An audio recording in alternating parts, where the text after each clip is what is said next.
അധ്യായം 7 അതുല്യമായ ആദർശം. ജമാഅത്തെ ഇസ്ലാമിയുടെ അടിസ്ഥാന ആദർശം ലാ ഇലാഹ ഇല്ലല്ലാഹു മുഹമ്മദുർ റസൂലുള്ളാഹി എന്നതാണ്. മുഴുവൻ മുസ്ലിങ്ങളുടെയും പ്രഖ്യാപിത ആദർശം ഇതുതന്നെ. ലോകത്ത് നിയോഗിതരായ മുഴുവൻ ദൈവദൂതന്മാർക്കും ബോധനമായി ലഭിച്ചതും മറ്റൊന്നല്ല.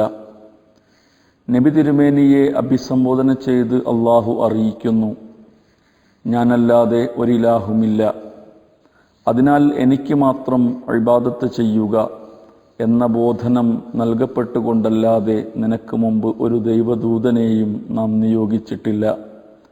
അൽ അംബിയ 25.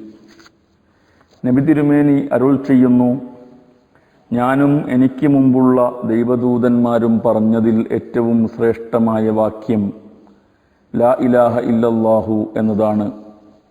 എല്ലാ പ്രവാചകന്മാരും അറബി ഭാഷയിൽ ഇതേ വാചകമാണ് പറഞ്ഞിരുന്നത് എന്നല്ല ഇതിൻ്റെ അർത്ഥം. ഭാഷ ഭിന്നമായിരുന്നെങ്കിലും ആശയം ഒന്നായിരുന്നു എന്നത്രേ. ദൈവിക വ്യവസ്ഥ. പ്രപഞ്ചത്തിൻ്റെയും അതിലുള്ള സകലതിൻ്റെയും സ്രഷ്ടാവും സംരക്ഷകനും നാഥനും നിയന്താവും അള്ളാഹുവാണ്. സാക്ഷാൽ ഉടമയും യജമാനനും അവൻ തന്നെ. പ്രപഞ്ചമഖിലം അള്ളാഹുവിൻ്റെ വ്യവസ്ഥയ്ക്ക് വിധേയമായാണ് നിലകൊള്ളുന്നത്. സൂര്യനും ചന്ദ്രനും നക്ഷത്രങ്ങളും അവൻ്റെ നിയമങ്ങൾക്കനുസൃതമത്രേ. കാറ്റും മഴയും ഇടിയും മിന്നലും ഭിന്നമല്ല. പക്ഷികളും മൃഗങ്ങളും ഇഴജന്തുക്കളും ജലജീവികളുമെല്ലാം പൂർണ്ണമായും അള്ളാഹുവിന് കീഴ്പ്പെട്ടിരിക്കുന്നു. എന്നാൽ മനുഷ്യ ജീവിതത്തിന് 2 വശങ്ങളുണ്ട്. ഒരു വശം നിർബന്ധിതമായി തന്നെ ദൈവിക നിയമങ്ങൾക്ക് വിധേയമാണ്. മനുഷ്യൻ ഭൂമിയിലേക്ക് വന്നത് മാതാവിൻ്റെ ഗർഭാശയത്തിൽ നിന്നാണ്.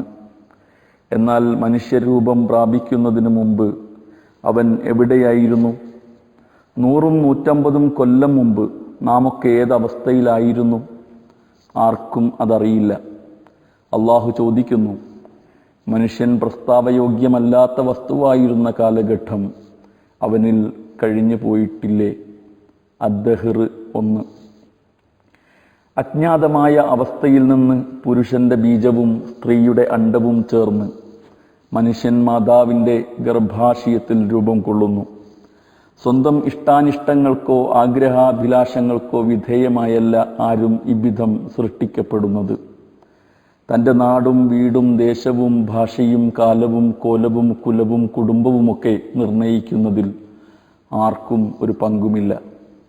താൻ നീണ്ടവനോ കുറിയവനോ വെളുത്തവനോ കറുത്തവനോ മലയാളിയോ തമിഴനോ ആണോ പെണ്ണോ മന്ദബുദ്ധിയോ പ്രതിഭാശാലിയോ എന്നൊന്നും തീരുമാനിക്കാൻ ആർക്കും സാധ്യമല്ല. എല്ലാം ദൈവനിശ്ചിതം, അലംഘനീയം. ഗർഭാശയങ്ങളിൽ താൻ ഉദ്ദേശിക്കുന്ന വിധം നിങ്ങളെ രൂപപ്പെടുത്തുന്നത് അള്ളാഹു അത്രേ. അജയ്യനും യുക്തിമാനുമായ അവനല്ലാതെ ദൈവമില്ല. ആലു ഇമ്രാൻ 6. അവൻ നിങ്ങളെ സൃഷ്ടിച്ചു, പിന്നീട് രൂപപ്പെടുത്തുകയും ചെയ്തു. അൽ അറാഫ് 11. മനുഷ്യ, ഉദാരനായ നിന്റെ നാഥനെക്കുറിച്ച് നിന്നെ വഞ്ചിതനാക്കിയത് എന്താണ്? ഉദ്ദിഷ്ട രൂപത്തിൽ നിന്നെ മനുഷ്യ, ഉദാരനായ നിന്റെ നാഥനെക്കുറിച്ച് നിന്നെ വഞ്ചിതനാക്കിയത് എന്താണ്? ഉദ്ദിഷ്ട രൂപത്തിൽ നിന്റെ ഘടകങ്ങൾ കൂട്ടിയിണക്കി സന്തുലിതമായ ആകാരവടിവ് നൽകി നിന്നെ സൃഷ്ടിച്ച നിന്റെ നാഥനാണവൻ. അൽ ഇൻഫിത്വാർ 6-7. മനുഷ്യൻ്റെ രൂപഭാവങ്ങളും മറ്റും നിശ്ചയിക്കുന്നതിൽ അവനെന്ന പോലെ അവൻ്റെ മാതാപിതാക്കൾക്കും ഒരു പങ്കുമില്ല. അവർ മനുഷ്യജന്മത്തിലെ മാധ്യമങ്ങൾ മാത്രം. നിങ്ങൾ നിക്ഷേപിക്കുന്ന ബീജത്തെക്കുറിച്ച് നിങ്ങൾ ചിന്തിച്ചു നോക്കിയിട്ടുണ്ടോ? നിങ്ങളാണോ അത് സൃഷ്ടിക്കുന്നത്, അതോ നാമോ? അൽ വാഖിയ 58-59. ആകാശഭൂമികളുടെ ആധിപത്യം അള്ളാഹുവിനാണ്. താൻ ഉദ്ദേശിക്കുന്നത് അവൻ സൃഷ്ടിക്കുന്നു. താൻ ഉദ്ദേശിക്കുന്നവർക്ക് അവൻ പെൺമക്കളെ പ്രദാനം ചെയ്യുന്നു. താൻ ഉദ്ദേശിക്കുന്ന മറ്റു ചിലർക്ക് ആൺമക്കളെയും. അല്ലെങ്കിൽ ആ സന്താനങ്ങളെ ആണും പെണ്ണുമായി ഇടകലർത്തുന്നു. അപ്രകാരം തന്നെ താൻ ഉദ്ദേശിക്കുന്നവരെ അവൻ സന്താനരഹിതരാക്കുന്നു. അവൻ അഗാധജ്ഞനും സർവജ്ഞനുമത്രേ. അശൂറ 49:50. എന്നാൽ മനുഷ്യന് സ്വയം തിരഞ്ഞെടുക്കാനും തീരുമാനിക്കാനും സാധ്യതയും സ്വാതന്ത്ര്യവും നൽകപ്പെട്ട ചില ജീവിത മേഖലകളുണ്ട്. നാം എന്തു തിന്നണം, എന്തു തിന്നരുത്, എന്തു കുടിക്കണം, എന്തു കുടിക്കരുത്, ഏതു കാണണം, ഏതു കാണരുത്, എങ്ങനെ ജീവിക്കണം, എങ്ങനെ ജീവിക്കരുത് പോലുള്ളവ തീരുമാനിക്കാൻ നമുക്ക് സാധ്യമാണ്. ഇത്തരം മേഖലകളിൽ ഏർപ്പെടുത്തുന്ന ക്രമമാണല്ലോ നിയമം. അതിനാൽ കയ്യും കാലും കണ്ണും കാതും നാക്കും മൂക്കും ആയുസ്സും ആരോഗ്യവും ജീവനും ജീവിതവുമെല്ലാം ഉപയോഗിക്കുന്നതിനുള്ള നിശ്ചിത ക്രമം നിയമമാണ്. ആർക്കാണ് ഇത്തരം നിയമങ്ങൾ നിർമ്മിക്കാനുള്ള പരമാധികാരം? അഥവാ നാം എങ്ങനെ ജീവിക്കണമെന്നും ജീവിക്കരുതെന്നും നമ്മോട് കൽപ്പിക്കാനും നിരോധിക്കാനും ആർക്കാണ് ആത്യന്തികമായ അവകാശമുള്ളത്?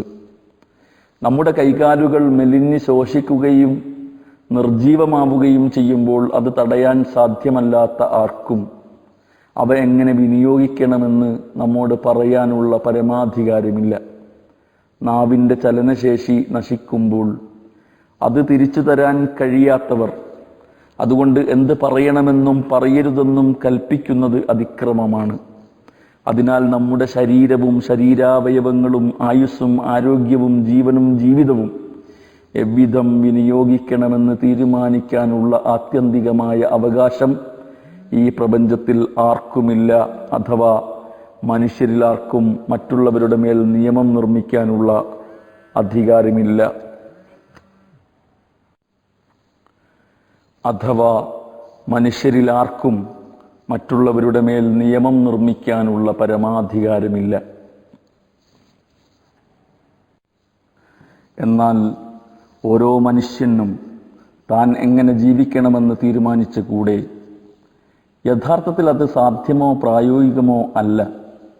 ഓരോരുത്തരും തനിക്ക് തോന്നും വിധം ജീവിച്ചാൽ മനുഷ്യരാശിയുടെ നിലനിൽപ്പ് തന്നെ അസാധ്യമാവും. അതോടൊപ്പം തന്നെ അങ്ങനെ ചെയ്യുന്നത് അക്ഷന്തവ്യമായ അന്യായമാണ്. കാരണം മനുഷ്യൻ ഉപയോഗിക്കുന്ന ഒന്നിൻ്റെ മേലും അവന് പൂർണ്ണമായ ഉടമാവകാശമില്ല. നാം സാധാരണ എൻ്റെ കൈ, എൻ്റെ കാൽ, എൻ്റെ കണ്ണ് എന്നൊക്കെ പറയാറുണ്ടെന്നത് ശരിയാണ്. എന്നാൽ അത് ബാഹ്യാർത്ഥത്തിൽ മാത്രമേ സത്യവും വസ്തുതാപരവുമാവുകയുള്ളൂ. സൂക്ഷ്മാർത്ഥത്തിൽ അവയൊന്നും നമ്മുടേതല്ല. ആയിരുന്നുവെങ്കിൽ അവർക്കൊരിക്കലും വേദനയോ രോഗമോ വാർദ്ധക്യമോ മരണമോ ബാധിക്കുമായിരുന്നില്ല. എന്നും നാം ആഗ്രഹിക്കും വിധം പൂർണ്ണാരോഗ്യത്തോടെ നിലനിൽക്കുമായിരുന്നു.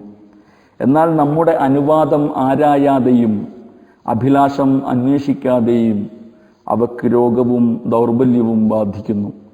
കാരണം വളരെ വ്യക്തമാണ്, അവയൊന്നും നമ്മുടേതല്ല, നാം ഉണ്ടാക്കിയതുമല്ല. നാം നിർമ്മിക്കാത്തവയുടെ മേൽ നമുക്ക് പൂർണ്ണാവകാശമുണ്ടാവുകയില്ലല്ലോ. അവകാശമില്ലാത്തത് തോന്നിയ പോലെ ഉപയോഗിക്കുന്നത് അന്യായവും അതിക്രമവുമാണ്. അതിനാൽ മനുഷ്യന്റെ മേൽ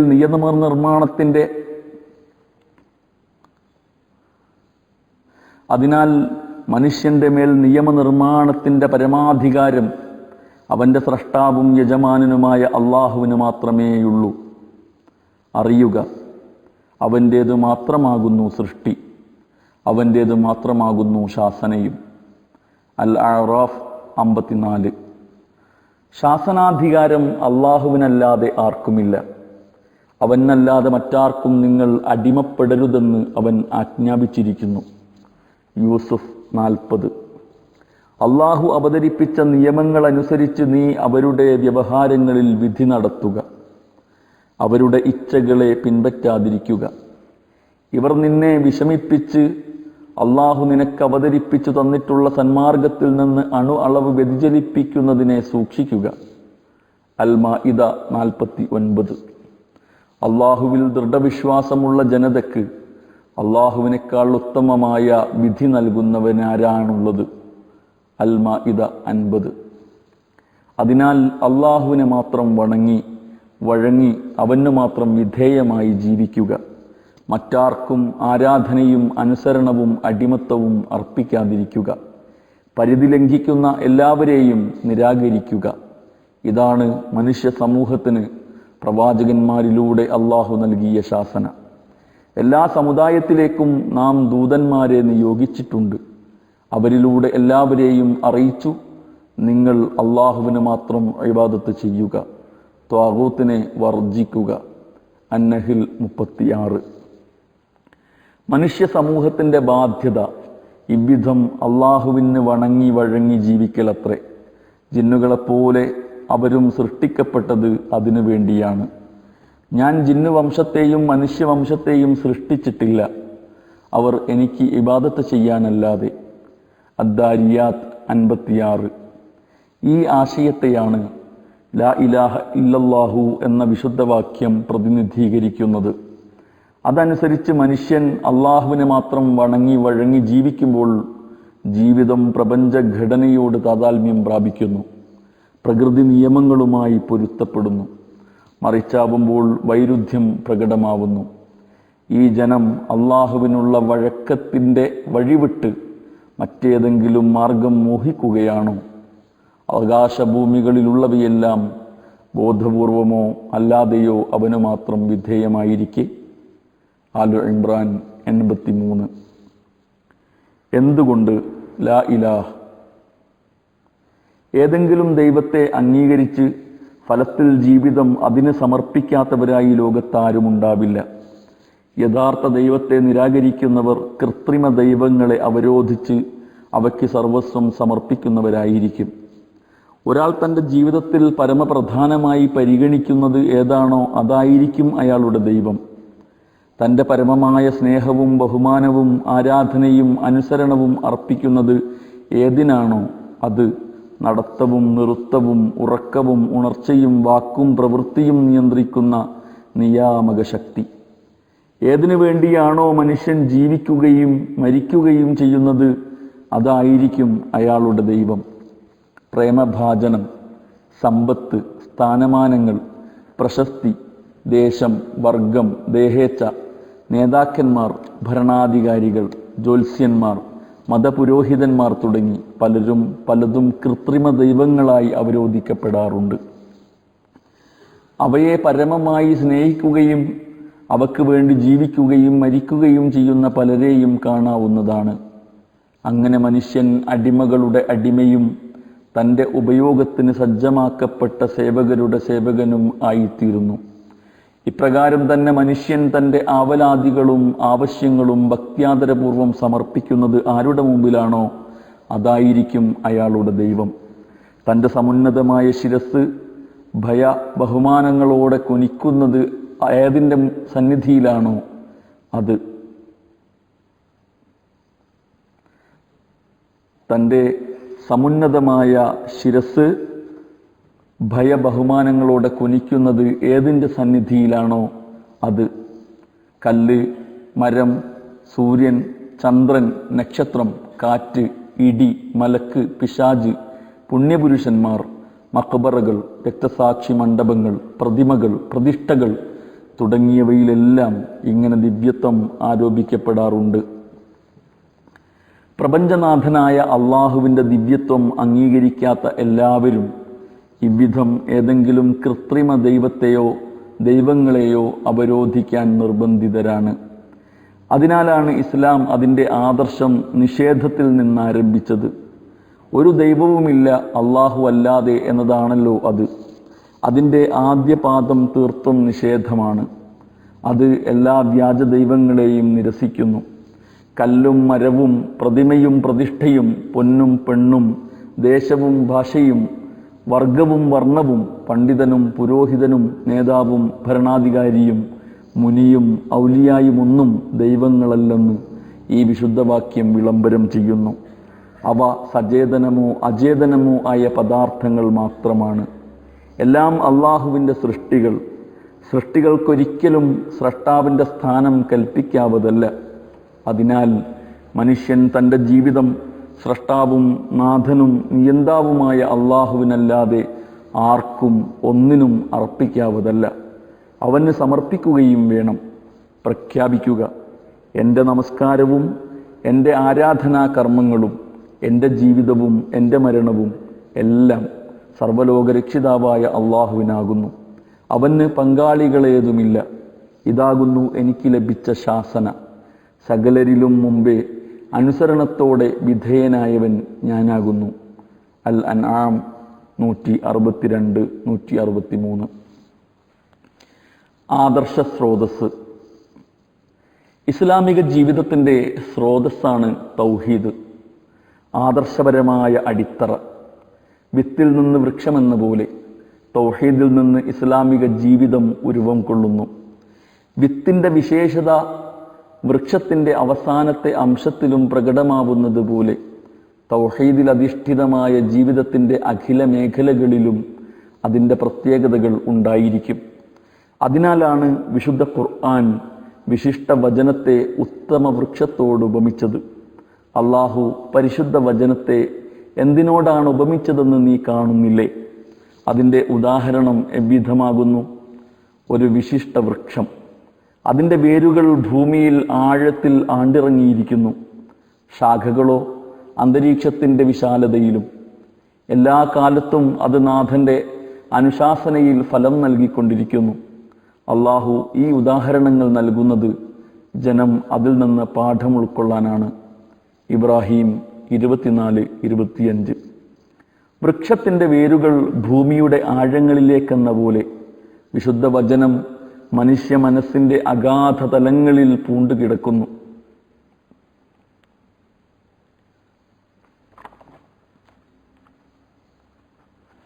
വൃക്ഷത്തിൻ്റെ വേരുകൾ ഭൂമിയുടെ ആഴങ്ങളിലേക്കെന്ന പോലെ വിശുദ്ധ വചനം മനുഷ്യ മനസ്സിൻ്റെ അഗാധ തലങ്ങളിൽ പൂണ്ടുപിടിക്കുന്നു. മരത്തിൻ്റെ ഫലം ചില്ലകളിലെന്ന പോലെ തൗഹീദിൻ്റെ സത്ഫലങ്ങൾ ജീവിതത്തിലുടനീളം പ്രകടമാവുന്നു. ഇസ്ലാമിക ജീവിതത്തിൻ്റെ കേന്ദ്രബിന്ദു, ന്യൂക്ലിയസ് ആണ് തൗഹീദ്. ജീവിതം അതിനു ചുറ്റുമാണ് കറങ്ങേണ്ടത്. ആരാധനാരംഗമെന്ന പോലെ സാമൂഹിക, സാമ്പത്തിക, സാംസ്കാരിക, രാഷ്ട്രീയ ഭരണ മേഖലകളെല്ലാം തൗഹീദിൽ അധിഷ്ഠിതവും അതിൽ നിന്ന് രൂപം കൊണ്ടതുമായിരിക്കണം. ഇவ்விധം വിശുദ്ധവാക്യത്തെ മനസ്സിലാക്കുകയും ഉൾക്കൊള്ളുകയും ചെയ്യുമ്പോൾ മാത്രമേ അതിൻ്റെ സത്ഫലങ്ങൾ വ്യക്തികൾക്കും സമൂഹത്തിനും ലഭ്യമാവുകയുള്ളൂ. തൗഹീദ് മാനവ സമൂഹത്തിൻ്റെ മാർഗദർശനത്തിനായി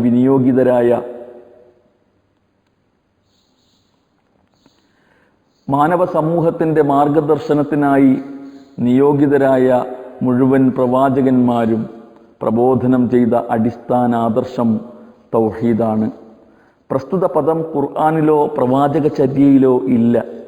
ഇസ്ലാമിനെ പരിചയപ്പെടുത്താൻ ജീവിത പദ്ധതി, പ്രത്യയശാസ്ത്രം, പ്രസ്ഥാനം തുടങ്ങിയ പദങ്ങൾ പ്രയോഗിക്കുന്ന പോലെ ഇസ്ലാമിൻ്റെ മൗലിക സിദ്ധാന്തത്തെ സമർപ്പിക്കാൻ പണ്ഡിതന്മാർ ഉപയോഗിച്ചു വരുന്ന പദമാണത്. വിശ്വാസാദർശങ്ങളിലോ ജീവിത രീതികളിലോ സമൂഹം തൗഹീദിൽ നിന്ന് തെറ്റുമ്പോൾ അതിലേക്ക് തിരിച്ചു കൊണ്ടുവരാനാണ് പ്രവാചകന്മാർ ശ്രമിച്ചു കൊണ്ടിരുന്നത്. ജീവിതത്തിൻ്റെ ഏത് വശമാണോ വ്യതിചലിക്കുന്നത് അവിടെയാണ് അവർ ഊന്നൽ നൽകിയിരുന്നത്. ഇസ്ലാമിക വീക്ഷണത്തിൽ ഏറ്റവും ഗുരുതരമായ രോഗം തൗഹീദിൽ നിന്നുള്ള വ്യതിയാനമാണ്. വൈദ്യവിദ്യയിൽ വൈദഗ്ധ്യമുള്ളവർ ശരീരത്തിൻ്റെ രോഗബാധിത ഭാഗമാണല്ലോ ചികിത്സിക്കുക. ദൈവദൂതന്മാർ ചെയ്തിരുന്നതും അതാണ്. ആരാധനാരംഗം. ജനം എന്നും എവിടെയും അന്ധവിശ്വാസങ്ങൾക്കും അനാചാരങ്ങൾക്കും അതിവേഗം അടിപ്പെടുന്നു. ശാസ്ത്ര പുരോഗതിക്കോ സാങ്കേതിക വിദ്യയുടെ സമൃദ്ധിക്കോ വൈജ്ഞാനിക വളർച്ചയ്ക്കോ ബുദ്ധിപരമായ വികാസത്തിനോ അവയിൽ നിന്ന് മനുഷ്യനെ രക്ഷിക്കാനാവില്ലെന്ന് ആധുനിക കാലത്തെ അനുഭവങ്ങൾ അസന്നിഗ്ധമായി തെളിയിക്കുന്നു.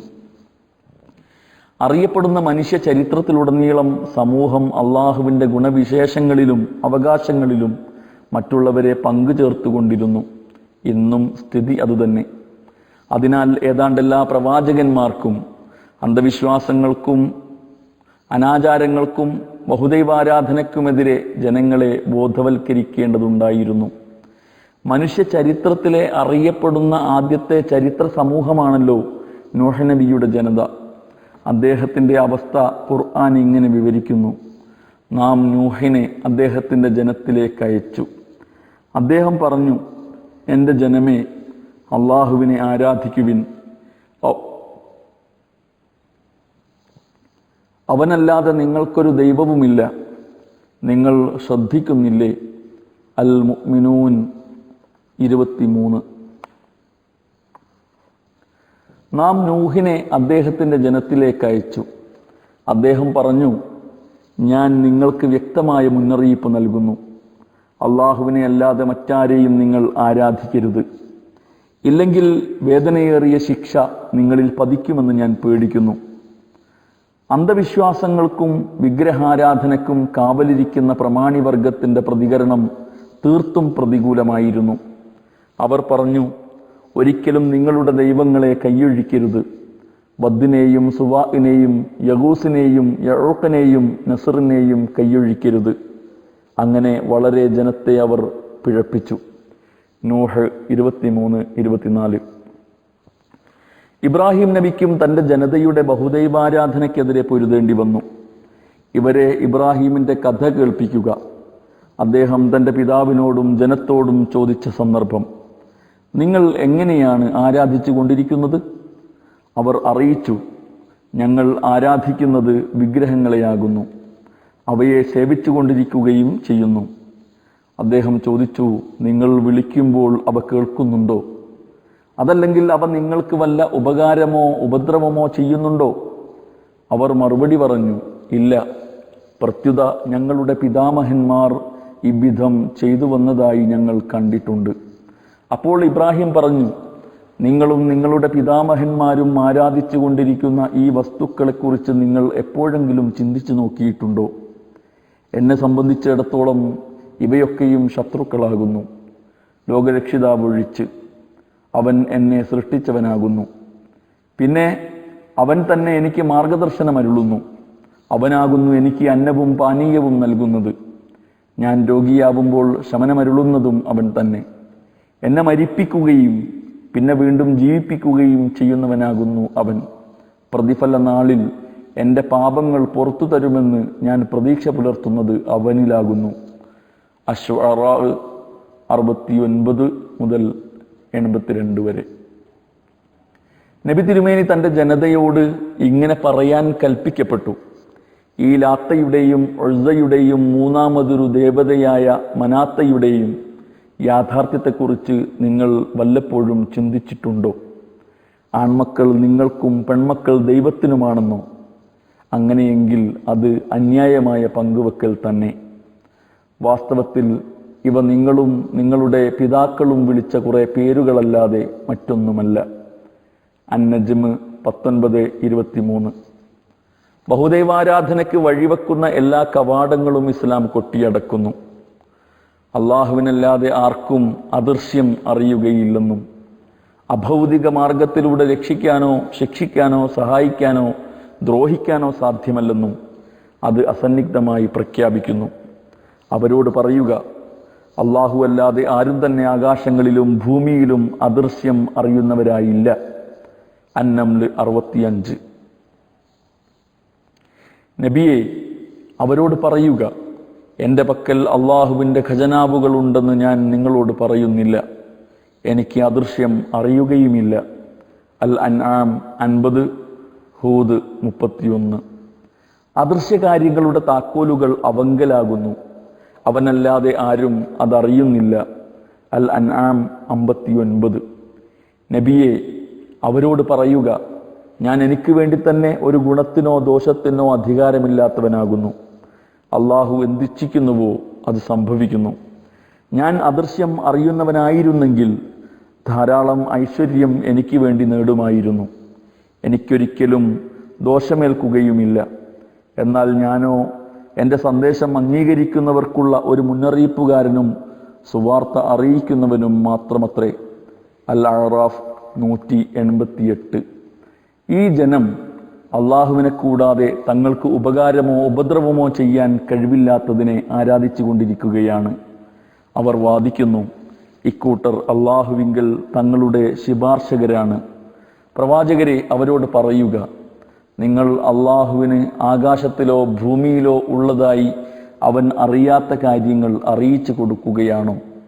അവൻ അതീവ പരിശുദ്ധനും ഈ ജനം ആരോപിക്കുന്ന പങ്കുകാരിൽ നിന്നെല്ലാം അതീതനുമത്രേ. യൂനുസ് 18. അള്ളാഹു അല്ലാതെ ആർക്കും അദൃശ്യം അറിയില്ലെന്നും അഭൗതിക മാർഗേണ ഗുണമോ ദോഷമോ ചെയ്യാൻ സാധ്യമല്ലെന്നും ഇസ്ലാം സംശയത്തിനിടയില്ലാത്ത വിധം വ്യക്തമാക്കുന്നു. അവനെയല്ലാതെ മറ്റൊന്നിനെയും വിളിച്ച് പ്രാർത്ഥിക്കരുതെന്നും മറ്റാർക്കും ആരാധനകൾ അർപ്പിക്കരുതെന്നും അനുശാസിക്കുകയും ചെയ്യുന്നു. സാമ്പത്തിക മേഖലയിൽ സമ്പത്ത് അള്ളാഹുവിൻ്റെതാണ്.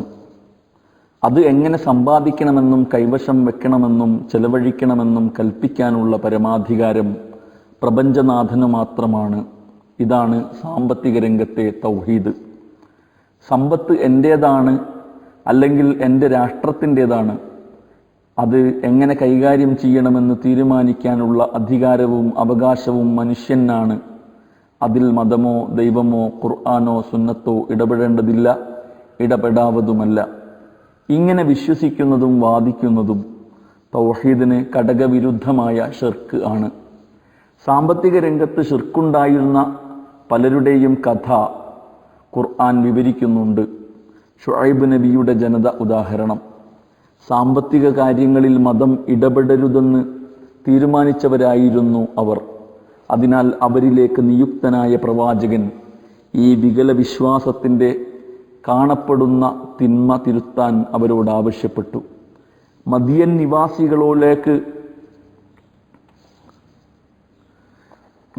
നിവാസികളിലേക്ക് നാം അവരുടെ സഹോദരൻ ഷുഐബിനെ നിയോഗിച്ചു. അദ്ദേഹം പറഞ്ഞു, എൻ്റെ ജനമേ, നിങ്ങൾ അള്ളാഹുവിന് ഇബാദത്ത് ചെയ്യുവിൻ. നിങ്ങൾക്ക് അവനല്ലാതെ വേറെ ഇലാഹില്ല തന്നെ.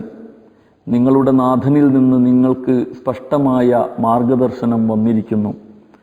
അതിനാൽ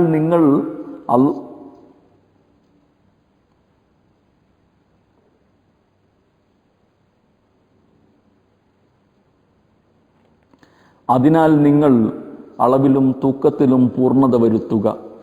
ജനങ്ങൾക്ക് അവരുടെ സാധനങ്ങൾ കമ്മിയാക്കാതിരിക്കുക. ഭൂമിയിൽ അതിൻ്റെ സംസ്കരണം നടന്ന ശേഷം നിങ്ങൾ നാശമുണ്ടാക്കാതിരിക്കുക. അൽ-അഅറാഫ് 85. അള്ളാഹുവിന് ഇബാദത്ത് ചെയ്യുന്നതിൻ്റെ താൽപ്പര്യമായി തിരുത്തൽ വേണ്ടിയിരുന്നത് സാമ്പത്തിക മേഖലയിലായിരുന്നു. ഇത് അവർക്ക് നല്ലപോലെ ബോധ്യമാവുകയും ചെയ്തിരുന്നു. അതിനാലാവണം അവർ ഷുഐബ് നബിയോട് ഇങ്ങനെ ചോദിച്ചത്. മദിയൻ നിവാസികളിലേക്ക് നാം അവരുടെ സഹോദരൻ ഷുഐബിനെ നിയോഗിച്ചു. അദ്ദേഹം പറഞ്ഞു, എൻ്റെ ജനമേ, അള്ളാഹുവിന് അടിമപ്പെടുവിൻ. നിങ്ങൾക്ക് അവനല്ലാതെ ഒരു ഇലാഹുമില്ല.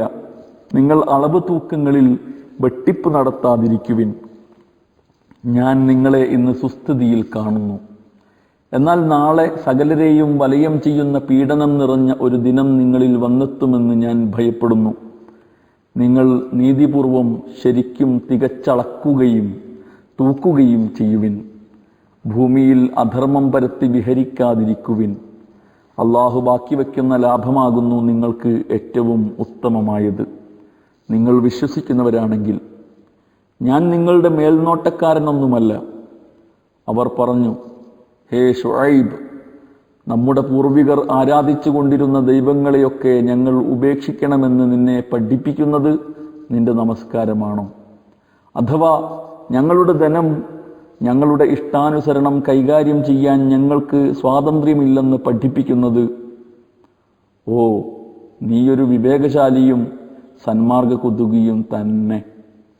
ഹൂദ് 84-87.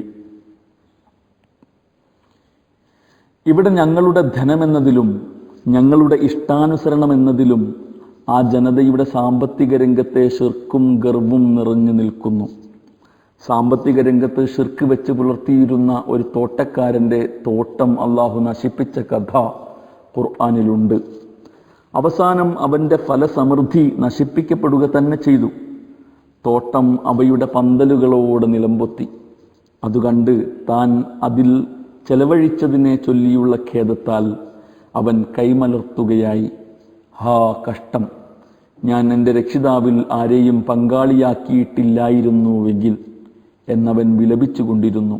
അൽ കഹ്ഫ് 42. സമ്പത്ത് അള്ളാഹുവിൻ്റേതാണ്. മനുഷ്യർക്കത് അവൻ അനുവദിച്ച വിധം കൈകാര്യം ചെയ്യാനേ അനുവാദമുള്ളൂ. എന്നാൽ മനുഷ്യരിലേറെ പേരും സമ്പത്തിൻ്റെ മേലുള്ള മനുഷ്യൻ്റെ ഉടമാവകാശം പൂർണ്ണവും പരമവുമാണെന്ന് ധരിക്കുന്നു. ഇതിനെ ഇസ്ലാം ശക്തിയായി തിരുത്തുന്നു. അള്ളാഹു പറയുന്നു, അള്ളാഹു നിങ്ങൾക്ക് നൽകിയ അവൻ്റെ ധനത്തിൽ നിന്ന് നിങ്ങൾ ചെലവഴിക്കുക. അന്നൂർ 33. ഇവിടെ ഖുർആൻ പ്രയോഗിച്ചത് അള്ളാഹുവിൻ്റെ ധനം, മാലില്ലാഹ് എന്നാണ്. സമ്പത്തിനെ സംബന്ധിച്ച് പറയുന്നിടത്തെല്ലാം അള്ളാഹു നിങ്ങൾക്ക് നൽകിയ എന്ന് ഊന്നി പറയാനുള്ള കാരണവും അതുതന്നെ. സ്വന്തം കഴിവുകൊണ്ടാണ് സ്വത്തുണ്ടാക്കുന്നതെന്നും അതിനാൽ അത് തൻ്റേതാണെന്നും പലരും ധരിക്കാറുണ്ട്. അതിനെയും ഖുർആൻ നിശിതമായ ഭാഷയിൽ തിരുത്തുന്നു. ഞാൻ ധാരാളമായി ധനം തുലച്ചു കളഞ്ഞിട്ടുണ്ടെന്ന് അവൻ ഘോഷിക്കുന്നുണ്ടല്ലോ. ഞാൻ ധാരാളമായി ധനം തുലച്ചു കളഞ്ഞിട്ടുണ്ടെന്ന് അവൻ ഘോഷിക്കുന്നുവല്ലോ. തന്നെ ആരും കണ്ടിട്ടില്ലെന്നാണോ അവൻ്റെ വിചാരം? നാം അവന് കണ്ണിണകളും നാവും 2 ചുണ്ടുകളും നൽകിയില്ലയോ? വ്യക്തമായ 2 വഴികൾ കാണിച്ചു കൊടുക്കുകയും ചെയ്തില്ലയോ? എന്നിട്ടും അവൻ ദുർഘടമായ മാർഗം താണ്ടാൻ തയ്യാറായില്ല. ആ ദുർഘടമായ മാർഗമേതെന്ന് നിനക്കെന്തറിയാം? അത് അടിയാളനെ മോചിപ്പിക്കലാകുന്നു. അല്ലെങ്കിൽ പട്ടിണി നാളിൽ ബന്ധുവായ അനാഥയ്ക്കോ വശം കെട്ട അഗതിക്കോ ആഹാരം നൽകലുമാകുന്നു. അൽ ബലദ് 6:16. അള്ളാഹുവിന് മാത്രം ഇബാദത്ത് ചെയ്യുക എന്നതിൻ്റെ അനിവാര്യ താൽപ്പര്യമാണ് ഉത്തമമായ ആഹാരം മാത്രം ഭക്ഷിക്കുക എന്നത്. നിങ്ങൾ അള്ളാഹുവിന് മാത്രം ഇബാദത്ത് ചെയ്യുന്നവരെങ്കിൽ ഇൻ കുൻതും ഇയ്യാഹു തഅ്ബുദൂൻ എന്ന് ഖുർആനിൽ ആകെ 3 മാത്രമേയുള്ളൂ. അതിൽ 2 ആഹാരവുമായി ബന്ധപ്പെട്ടാണ് അള്ളാഹു അങ്ങനെ പറഞ്ഞത്. അല്ലയോ വിശ്വാസികളെ, നിങ്ങൾ അള്ളാഹുവിന് മാത്രം ഇബാദത്ത് ചെയ്യുന്നവരാണെങ്കിൽ നാം നിങ്ങൾക്ക് നൽകിയ അനുവദനീയമായ ഉത്തമ വിഭവങ്ങൾ ഭക്ഷിക്കുക, അള്ളാഹുവിന് നന്ദി കാണിക്കുകയും ചെയ്യുക. അൽ ബഖറ 172. ജനങ്ങളെ, അള്ളാഹു നിങ്ങൾക്ക് നൽകിയ അനുവദനീയവും ഉത്തമവുമായ ആഹാരം ഭക്ഷിക്കുക, അള്ളാഹുവിൻ്റെ അനുഗ്രഹങ്ങൾക്ക് നന്ദി കാണിക്കുകയും ചെയ്യുക, നിങ്ങൾ അവന് മാത്രം ഇബാദത്ത് ചെയ്യുന്നവരാണെങ്കിൽ. അന്നഹിൽ 114. ഹറാമും ഹലാലും നല്ലതും ചീത്തയും പരിഗണിക്കാതെ തോന്നിയ പോലെ ആഹരിക്കുന്നവർ അള്ളാഹുവിന് മാത്രം ഇബാദത്ത് ചെയ്യുന്നവരല്ല, അഥവാ ഷിർക്ക് ചെയ്യുന്നവരാണെന്നർത്ഥം. അതുകൊണ്ട് തന്നെ മുഴുവൻ പ്രവാചകന്മാർക്കും അള്ളാഹു ഇക്കാര്യത്തിൽ കണിശമായ നിർദ്ദേശം നൽകിയിരുന്നു. ഖുർആൻ ഒരിടത്തു മാത്രമേ മുഴുവൻ പ്രവാചകന്മാരെയും അഭിസംബോധന ചെയ്തിട്ടുള്ളൂ. അത് ഭക്ഷണ വിഷയത്തിലാണ്. മൊത്തം ഐഹിക ജീവിതത്തിൻ്റെ അടിസ്ഥാനം ആഹാരമാണല്ലോ. അതിൽ അള്ളാഹുവിൻ്റെ നിർദ്ദേശം പാലിക്കുക എന്നാൽ മുഴു ജീവിതത്തിലും അതുണ്ടാവുക എന്നതാണ് അതിൻ്റെ അനിവാര്യ ഫലം. ഖുർആൻ പറയുന്നു, ദൂതന്മാരെ, ഉത്തമ വിഭവങ്ങൾ ഭക്ഷിക്കുവിൻ, നല്ലത് ചെയ്യുവിൻ, നിങ്ങൾ എന്തു ചെയ്താലും നാം അത് നന്നായി അറിയുന്നു. അൽ മുഅ്മിനൂൻ 51.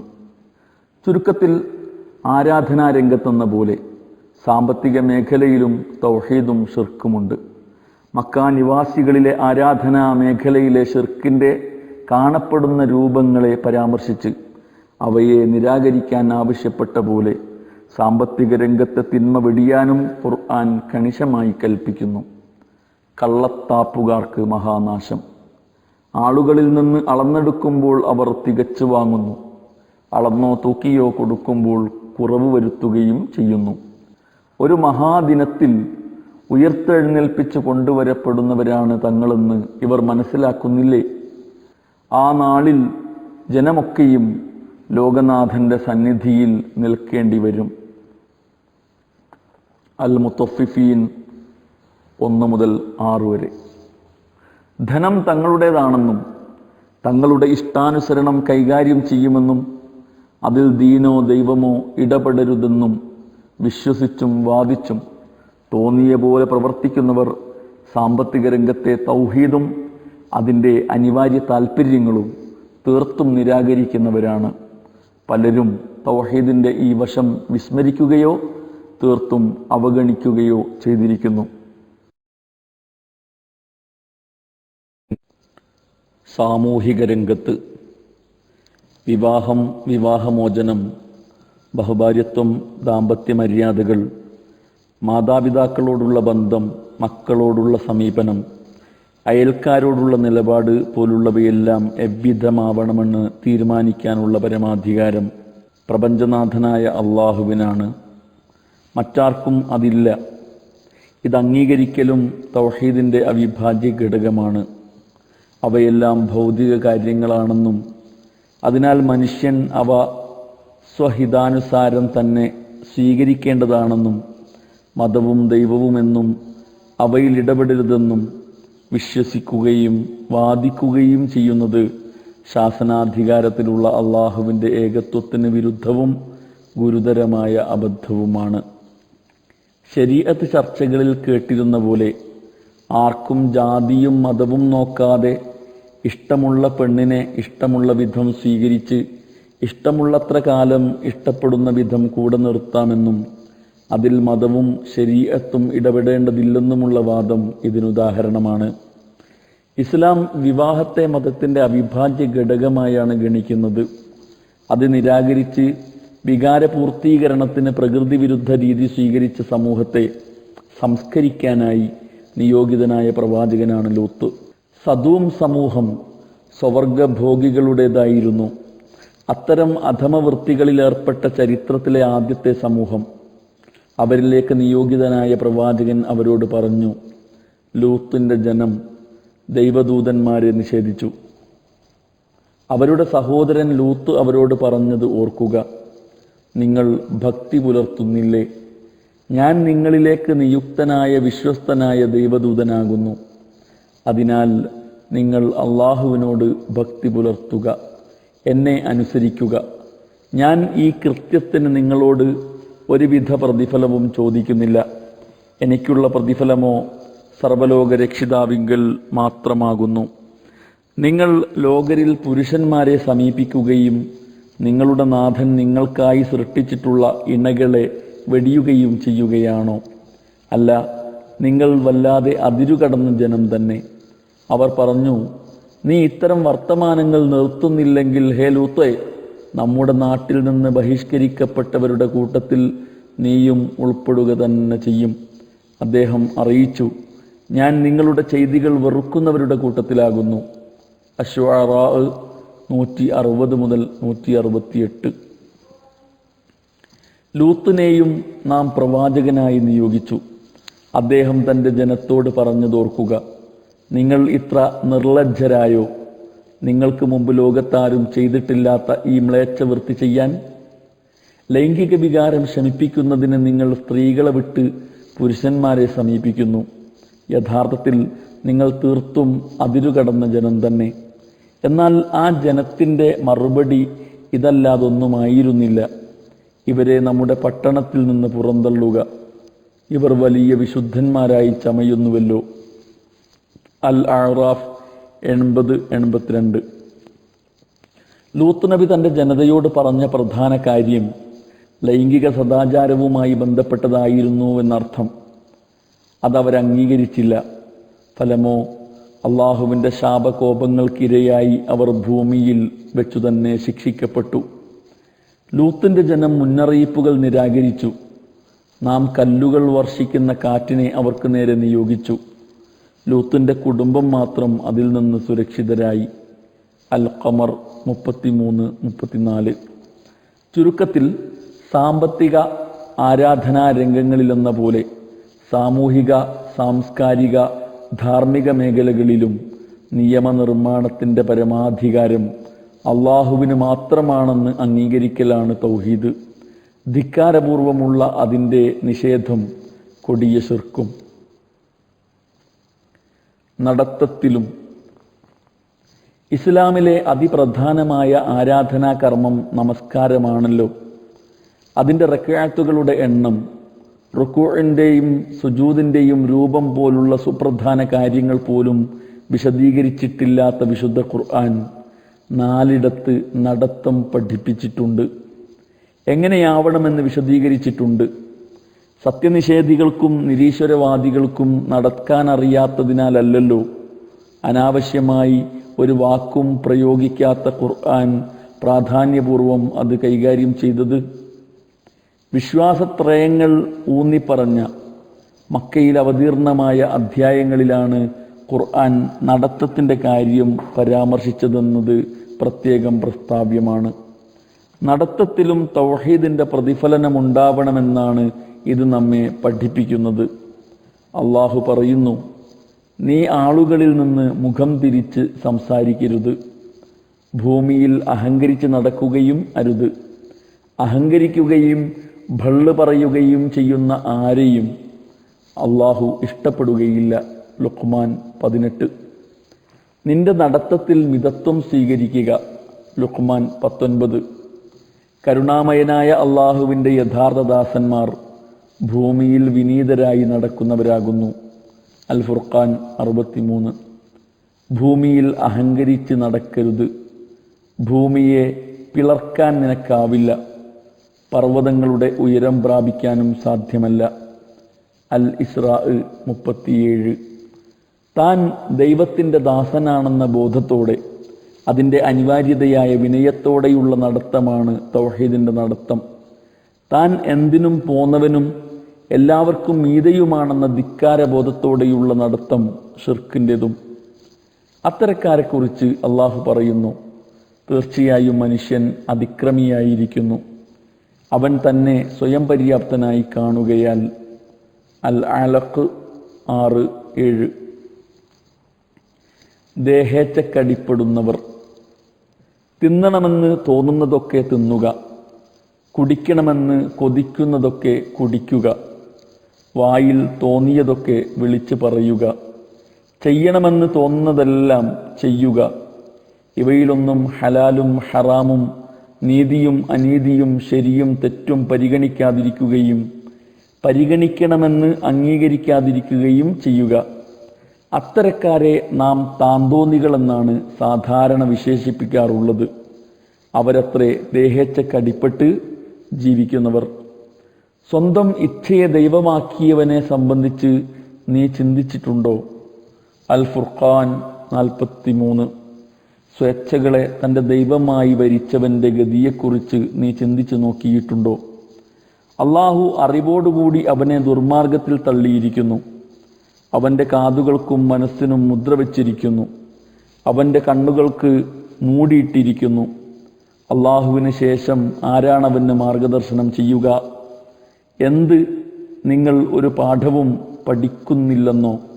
അൽ ജാസിയ 23. ദേഹേച്ഛയെ ദൈവമാക്കിയവനെ ആക്ഷേപിക്കുക മാത്രമല്ല ഖുർആൻ ചെയ്തത്, അത്തരക്കാരെ അനുസരിക്കരുതെന്ന് കണിശമായി ശാസിക്കുക കൂടി ചെയ്തിരിക്കുന്നു.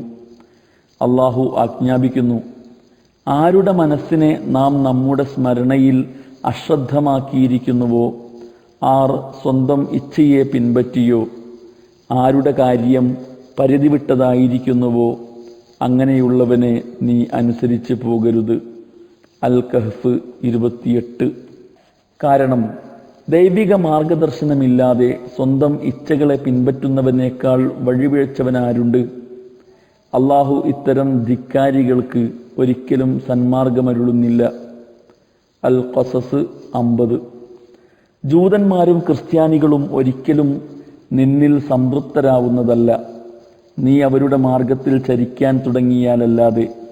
നീ പ്രഖ്യാപിക്കുക, അള്ളാഹു അറിയിച്ചു തന്നത് മാത്രമാകുന്നു സന്മാർഗം. ആ ജ്ഞാനം നിനക്ക് വന്നെത്തിയ ശേഷവും അവരുടെ ഇച്ഛകളെ പിൻപറ്റിയെങ്കിൽ അള്ളാഹുവിൻ്റെ ശിക്ഷയിൽ നിന്ന് നിന്നെ രക്ഷിക്കാൻ ഒരു മിത്രമോ സഹായിയോ നിനക്കുണ്ടാവുന്നതല്ല. അൽ ബഖറ 120. അള്ളാഹു നിനക്ക് അവതരിപ്പിച്ചു തന്ന നിയമമനുസരിച്ച് ജനത്തിൻ്റെ വ്യവഹാരങ്ങളിൽ വിധി നടത്തുക. നിനക്ക് അവതരിപ്പിച്ചു കിട്ടിയ സത്യത്തിൽ നിന്ന് വ്യതിചലിക്കുന്നവരുടെ ഇച്ഛകളെ പിൻപറ്റാതിരിക്കുകയും ചെയ്യുക. അൽ മാഇദ 48. അള്ളാഹുവിൻ്റെ വിധിവിലക്കുകൾ ബോധപൂർവം ധിക്കരിച്ച് സ്വേച്ഛയെ പിന്തുടരുന്നതും അങ്ങനെ ചെയ്യുന്നവരുടെ ആജ്ഞാനുവർത്തികളാകുന്നതും തൗഹീദിൻ്റെ ലംഘനമാണ്. അള്ളാഹു അറിയിക്കുന്നു, നിങ്ങൾ അള്ളാഹുവിൻ്റെ സൂക്തങ്ങളിൽ വിശ്വസിക്കുന്നവരാണെങ്കിൽ അവൻ്റെ നാമത്തിൽ അറുക്കപ്പെട്ട മൃഗങ്ങളുടെ മാംസം ഭക്ഷിച്ചുകൊള്ളുക. അള്ളാഹുവിൻ്റെ നാമത്തിൽ അറുക്കപ്പെട്ടത് നിങ്ങൾ ഭക്ഷിക്കാതിരിക്കുന്നതിലെന്തു ന്യായം? നിർബന്ധിതാവസ്ഥയിലല്ലാതെ മറ്റവസരങ്ങളിലെല്ലാം ഉപയോഗിക്കൽ നിഷിദ്ധമായ വസ്തുക്കൾ എന്തൊക്കെയാണെന്ന് നിങ്ങളോട് വിശദീകരിച്ചു കഴിഞ്ഞിട്ടുണ്ടല്ലോ. അറിവില്ലാതെ സ്വന്തം ഇച്ഛകളെ മാത്രം അവലംബമാക്കി ആളുകളെ വഴിപിഴപ്പിച്ചുകൊണ്ടിരിക്കുന്നുവെന്നതത്രേ അധിക ജനത്തിൻ്റെയും അവസ്ഥ. ഈ അതിരുകടന്നതിനെക്കുറിച്ച് നിന്റെ നാഥന് നന്നായി അറിയാം. തെളിഞ്ഞ പാപങ്ങളെ നിങ്ങൾ വർജിക്കുക, ഒളിഞ്ഞ തെറ്റുകളെയും. കുറ്റം സമ്പാദിക്കുന്നവരോ തങ്ങൾ നേടിയതിൻ്റെ ഫലം അനുഭവിക്കുക തന്നെ ചെയ്യും. അള്ളാഹുവിൻ്റെ നാമത്തിൽ അറുക്കപ്പെട്ടിട്ടില്ലാത്ത മൃഗങ്ങളുടെ മാംസം നിങ്ങൾ ഭക്ഷിക്കാൻ പാടില്ല, അത് പാപമാണ്. പിശാചുക്കൾ തങ്ങളുടെ കൂട്ടാളികളിൽ അവർ നിങ്ങളോട് തർക്കിക്കാനായി സംശയങ്ങൾ ഉണർത്തിക്കൊണ്ടിരിക്കുന്നു. എന്നാൽ നിങ്ങൾ അവരെ അനുസരിക്കുന്നുവെങ്കിൽ നിശ്ചയം നിങ്ങൾ ശിർക്ക് ചെയ്യുന്നവരാകുന്നു. ഭക്തിയും സൂക്ഷ്മതയും തടസ്സമാവാതെ ഇച്ഛിക്കുന്നതെല്ലാം ചെയ്യുന്നവരും ആഗ്രഹിക്കുന്നതെല്ലാം നടത്തുന്നവരും ദേഹേച്ഛയെ ദൈവമാക്കുന്നവരിൽ പെടുമെന്ന് ഇബ്നു അബ്ബാസ് അഭിപ്രായപ്പെടുന്നു. അള്ളാഹുവെ കൂടാതെ തോന്നുന്നതിനെയൊക്കെ ആരാധിക്കുന്നവരും മറ്റു പാപവൃത്തികളിൽ ഇച്ഛയെ പിൻപറ്റുന്നവരും അവരിൽ ഉൾപ്പെടുമെന്ന് അദ്ദേഹം വ്യക്തമാക്കിയിട്ടുണ്ട്. സൂര്യചന്ദ്രന്മാർക്ക് സാഷ്ടാംഗം ചെയ്യുന്നവനെ പോലെ തന്നെ ദേഹേച്ഛക്കടിപ്പെട്ട് ജീവിക്കുന്ന കപടവിശ്വാസി അഥവാ മുനാഫിഖും മുശ്രിക്കാണെന്ന് ഹസൻ റളിയല്ലാഹു അൻഹു അഭിപ്രായപ്പെടുന്നു. റൂഹുൽ മആനി കാണുക. അള്ളാഹുവിൻ്റെ നിയമങ്ങളെ ബോധപൂർവം ധിക്കരിച്ച് സ്വേച്ഛക്കടിപ്പെട്ട് ജീവിക്കുന്നതാണ് ഷിർക്കാവുക. ഇങ്ങനെ ഷിർക്കിൻ്റെ വിവിധ വശങ്ങൾ മനസ്സിലാക്കി അവയിൽ നിന്നെല്ലാം മോചനം നേടി മുഴുവൻ ജീവിത മേഖലകളും തൗഹീദിൽ ഉറപ്പിച്ചു നിർത്തുന്നവരാണ് വിജയം വരിക്കുന്നവർ. സമഗ്രമായ തൗഹീദിനെ പ്രതിനിധീകരിക്കുന്നവരും അവർ തന്നെ. പുതിയ ലോകം പണിയുന്ന വിപ്ലവാദർശം. വ്യക്തികൾ തൗഹീദ് അംഗീകരിച്ച് അതിനനുസൃതമായ ജീവിതം നയിച്ചാൽ സ്വർഗം വാഗ്ദാനം ചെയ്യപ്പെട്ടിട്ടുണ്ട്. സമൂഹം അഭ്യുദ്ധം ചെയ്താൽ മരണശേഷം മറുലോകത്ത് സ്വർഗവും ഭൂമിയിൽ പുതിയൊരു ലോകവും ലഭിക്കുമെന്ന് ഇസ്ലാം ഉറപ്പു നൽകുന്നു. നബി തിരുമേനി അരുൾ ചെയ്തിരിക്കുന്നു, നിങ്ങൾ ലാ ഇലാഹ ഇല്ലല്ലാഹു എന്ന് പറയുക, അറബികളും അനറബികളും നിങ്ങൾക്ക് അധീനപ്പെടും. വിശുദ്ധവാക്യം പുതിയൊരു ലോകം പണിയുന്നു. അത് മനുഷ്യനെ സൃഷ്ടികളുടെ എല്ലാവിധ അടിമത്തങ്ങളിൽ നിന്നും മോചിപ്പിക്കുന്നു. അല്പജ്ഞരായ ചില മനുഷ്യരുടെ അപക്വമായ സ്വേച്ഛയിൽ പണിതുയർത്തപ്പെട്ട അക്രമപരവും അന്യായവും വികലവുമായ സാമൂഹിക ഘടന പൊളിച്ചുമാറ്റി ദൈവിക നീതിയുടെയും സത്യധർമാദികളുടെയും അധിഷ്ഠാനത്തിൽ പുനഃസ്ഥാപിക്കുന്നു. അന്ധവിശ്വാസങ്ങൾക്കും അനാചാരങ്ങൾക്കുമെന്ന പോലെ അക്രമങ്ങൾക്കും അനീതികൾക്കും അറുതി വരുത്തുന്നു. കള്ളവും കൊള്ളയും ചതിയും ചൂഷണവും തല്ലും കൊല്ലും ഇല്ലാതാക്കുന്നു. സ്വസ്ഥവും സമാധാനനിരതവുമായ സമൂഹത്തെ സൃഷ്ടിക്കുന്നു. ഭദ്രമായ രാഷ്ട്രം നിർമ്മിക്കുന്നു. നബി തിരുമേനി ഇക്കാര്യം സംശയാതീതമായി വ്യക്തമാക്കിയിട്ടുണ്ട്. ഖബ്ബാബിൽ നിന്ന് നിവേദനം. നബി തിരുമേനി വിശുദ്ധ കഅബയുടെ തണലിൽ പുതപ്പ് തലയണയാക്കി ശയിക്കുകയായിരുന്നു.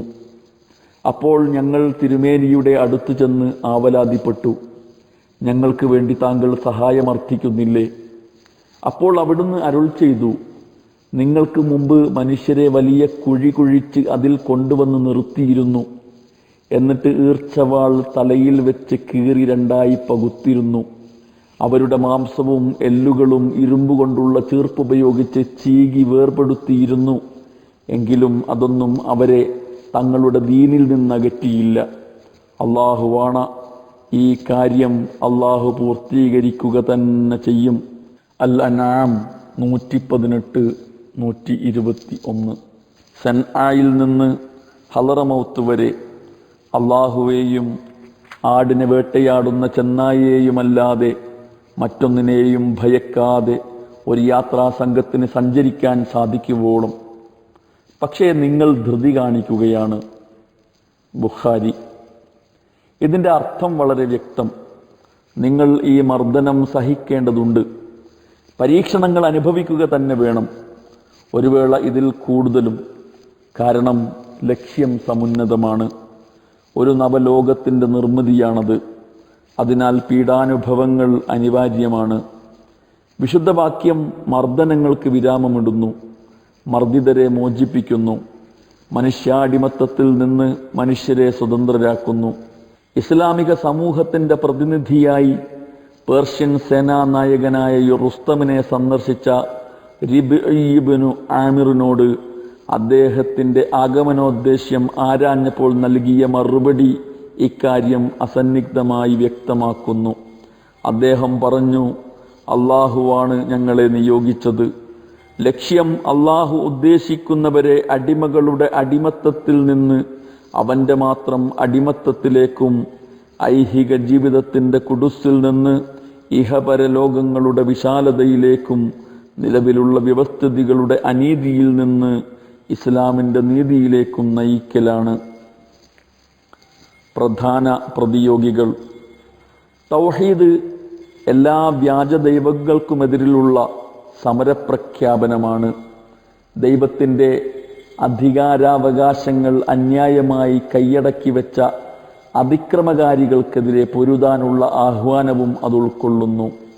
അതിനാൽ പരമാധികാരം ചമഞ്ഞ് പരിധി വിട്ട് പ്രവർത്തിക്കുന്നവരെല്ലാം വിശുദ്ധവാക്യത്തിൻ്റെയും അതിൻ്റെ വക്താക്കളുടെയും പ്രതിയോഗികളായിത്തീരുന്നു.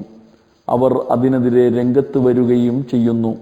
ഖുർആൻ പരിചയപ്പെടുത്തിയ പ്രവാചകന്മാർക്കെതിരെ നിലകൊണ്ട ദുശക്തികൾ ആരായിരുന്നുവെന്ന് പരിശോധിച്ചാൽ ഇക്കാര്യം സുതരാം വ്യക്തമാവും. അള്ളാഹുവിന് മാത്രമേ മനുഷ്യന് മേൽ പരമാധികാരമുള്ളൂവെന്ന പ്രവാചകന്മാരുടെ പ്രഖ്യാപനം അംഗീകരിക്കാൻ ജനത്തെ തങ്ങളുടെ ആജ്ഞാനുവർത്തികളാക്കി അധികാരം നടത്തിയിരുന്ന പ്രമാണിമാരും നേതാക്കന്മാരും സന്നദ്ധരായില്ല. തങ്ങൾ കൈയടക്കി വെച്ച പരമാധികാരം നഷ്ടപ്പെടുമെന്ന പേടിയായിരുന്നു സന്മാർഗ സ്വീകരണത്തിൽ നിന്ന് അവരെ പിന്തിരിപ്പിച്ചിരുന്നത്. എല്ലാ പ്രവാചകന്മാരുടെയും പ്രധാന പ്രതിയോഗികൾ ഇത്തരം വ്യക്തികളും ശക്തികളുമായിരുന്നു. നൂഹ് നബിയെ എതിർത്തവരെക്കുറിച്ച് ഖുർആൻ പറയുന്നു, നൂഹിനെ നാം തൻ്റെ ജനത്തിലേക്ക് അയച്ചു. അദ്ദേഹം പറഞ്ഞു, എൻ്റെ ജനമേ, നിങ്ങൾ അള്ളാഹുവിനെ മാത്രം ആരാധിക്കുക, അവനല്ലാതെ നിങ്ങൾക്കൊരു ദൈവവുമില്ല. ഭീകരമായ ഒരു നാളിലെ ശിക്ഷ നിങ്ങൾക്ക് ബാധിക്കുമോ എന്ന് ഞാൻ ഭയപ്പെടുന്നു. ആ ജനതയിലെ പ്രമാണിമാർ പറഞ്ഞു, നീ വ്യക്തമായ മാർഗഭ്രംശത്തിൽപ്പെട്ടതായാണ് ഞങ്ങൾ കാണുന്നത്. ഹൂദ് നബിയെ എതിർത്തവർ ആരെന്ന് ഖുർആൻ വ്യക്തമാക്കുന്നു. ആദ് സമുദായത്തിലേക്ക് നാം അവരുടെ സഹോദരനായ ഹൂദിനെ നിയോഗിച്ചു. അദ്ദേഹം പറഞ്ഞു, എൻ്റെ ജനമേ, അള്ളാഹുവിന് ഇബാദത്ത് ചെയ്യുവിൻ, അവനല്ലാതെ നിങ്ങൾക്കൊരിലാഹുമില്ല. എന്ത്, നിങ്ങൾ ദുർനടപടികൾ വർജിക്കുന്നില്ലയോ? അദ്ദേഹത്തിൻ്റെ ജനതയിലെ സത്യനിഷേധികളായ പ്രമാണിമാർ പറഞ്ഞു, നീ വിഡ്ഢിത്തത്തിൽ അകപ്പെട്ടതായി ഞങ്ങൾ കാണുന്നു, നീ വ്യാജനാണെന്നത്രേ ഞങ്ങൾ അനുമാനിക്കുന്നത്. അൽ അറാഫ് 65-66. സ്വാലിഹ് നബിയുടെ അനുയായികളെക്കുറിച്ച് അള്ളാഹു അറിയിക്കുന്നു, സമൂദ് സമുദായത്തിലേക്ക് നാം അവരുടെ സഹോദരൻ സ്വാലിഹിനെ നിയോഗിച്ചു. അദ്ദേഹം പറഞ്ഞു, അള്ളാഹുവിന് ഇബാദത്ത് ചെയ്യുവിൻ, അവനല്ലാതെ നിങ്ങൾക്കൊരിലാഹുമില്ല. അദ്ദേഹത്തിൻ്റെ ജനതയിലെ അഹങ്കാരികളായ പ്രമാണിമാർ അവരിലെ ദുർബല വിഭാഗത്തിലെ വിശ്വസിച്ചവരോട് പറഞ്ഞു, സ്വാലിഹ് അവൻ്റെ നാഥനാൽ നിയുക്തനാണെന്ന് നിങ്ങൾ അറിയുന്നുവോ? അവർ മറുപടി നൽകി, നിസ്സംശയം അദ്ദേഹം നിയോഗിതനായത് ഏതൊരു സന്ദേശവുമായാണോ അതിൽ ഞങ്ങൾ വിശ്വസിക്കുന്നു. ആ അഹങ്കാരികൾ പറഞ്ഞു, നിങ്ങൾ വിശ്വസിക്കുന്നതെന്തോ അതിനെ ഞങ്ങൾ അവിശ്വസിക്കുന്നു. അൽ അറാഫ് 73-76. ഷുഐബ് നബിയുടെ ജനതയിലെ അവിശ്വാസികളും പ്രമാണിമാർ തന്നെയായിരുന്നു. അദ്ദേഹത്തിൻ്റെ ജനതയിലെ അഹങ്കാരികളായ പ്രമാണിമാർ പറഞ്ഞു, ഹേ ഷുഐബ്, നിന്നെയും നിന്നോടൊപ്പം വിശ്വാസികളായവരെയും നിശ്ചയമായും ഞങ്ങളുടെ പട്ടണത്തിൽ നിന്ന് നാടുകടത്തും, അല്ലെങ്കിൽ നിങ്ങൾ ഞങ്ങളുടെ മാർഗത്തിലേക്ക് തിരിച്ചു വരിക തന്നെ ചെയ്യേണ്ടി വരും. അൽ അറാഫ് 88. പ്രവാചകന്മാരെല്ലാം നിങ്ങൾ അള്ളാഹുവിന് മാത്രം ഇബാദത്ത് ചെയ്യുക, അവനല്ലാതെ നിങ്ങൾക്കൊരു ദൈവവുമില്ല എന്ന ഇസ്ലാമിക ആദർശം പ്രഖ്യാപിച്ചപ്പോഴെല്ലാം പ്രതിയോഗികളായി രംഗത്തു വന്നത് അവരവരുടെ ജനതയിലെ പ്രമാണിമാരായിരുന്നു. കാരണം അതവരുടെ താൽപ്പര്യങ്ങൾക്കെതിരായിരുന്നു, അവരുടെ പരമാധികാരത്തെ നിഷേധിക്കുന്നതായിരുന്നു, അവർ കൈയടക്കി വച്ചിരുന്ന ആധിപത്യത്തിൻ്റെ നിരാസമായിരുന്നുവല്ലോ പ്രവാചകന്മാർ തൗഹീദ് പ്രഖ്യാപനത്തിലൂടെ വിളംബരം ചെയ്തിരുന്നത്. ഇബ്രാഹിം നബിക്കെതിരെ രംഗത്ത് വന്ന നമ്രൂദും മൂസാ നബിയെ എതിർത്ത ഫറോവയും ചക്രവർത്തിമാരായിരുന്നുവല്ലോ. തങ്ങളുടെ അധികാരാവകാശങ്ങളുടെ നിഷേധമാണ് പ്രവാചക സന്ദേശം ഉൾക്കൊള്ളുന്നതെന്ന് അവർക്ക് നന്നായി അറിയാമായിരുന്നു. തങ്ങളെ താങ്ങി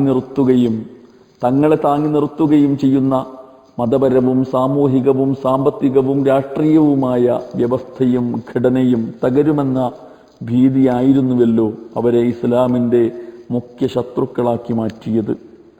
ദേഹേച്ഛക്കടിപ്പെട്ട് താന്തോന്നികളും സുഖലോലുപരുമായി ജീവിച്ചിരുന്നവർ എന്നും എവിടെയും സത്യത്തിനെതിരെ രംഗത്ത് വരാനുള്ള കാരണവും അതുതന്നെ. അള്ളാഹു അറിയിക്കുന്നു, നാം ഏതെങ്കിലും ഒരു നാട്ടിൽ ഒരു മുന്നറിയിപ്പുകാരനെ അയച്ചിട്ട് അന്നാട്ടിലെ സുഖലോലുപരായ ആളുകൾ ഇങ്ങനെ പറയാതിരിക്കുക എന്നത് ഒരിക്കലും ഉണ്ടായിട്ടില്ല. നിങ്ങൾ കൊണ്ടുവന്ന സന്ദേശത്തെ ഞങ്ങൾ നിഷേധിക്കുന്നു.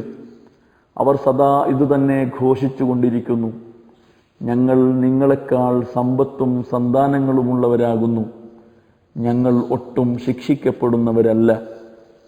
സബഅ് 34-35. ജനസമൂഹങ്ങളുടെ സമൂല നാശത്തിന് നിമിത്തമാവാറുള്ളത് അത്തരക്കാരുടെ അധർമ്മങ്ങളാണല്ലോ. ഒരു നാടിനെ നാം നശിപ്പിക്കണമെന്നുദ്ദേശിച്ചാൽ അതിലെ സുഖലോലുപരോട് കൽപ്പിക്കുന്നു, അവരതിൽ ധിക്കാരം പ്രവർത്തിച്ചു തുടങ്ങുന്നു. അപ്പോൾ നമ്മുടെ ശിക്ഷാവിധിക്ക് ആ നാട് അർഹമായി തീരുന്നു. അങ്ങനെ നാം അതിനെ തകർത്തു തരിപ്പണമാക്കുന്നു. അൽ ഇസ്രാ 16. വിശുദ്ധവാക്യത്തിൻ്റെ വിശദീകരണം.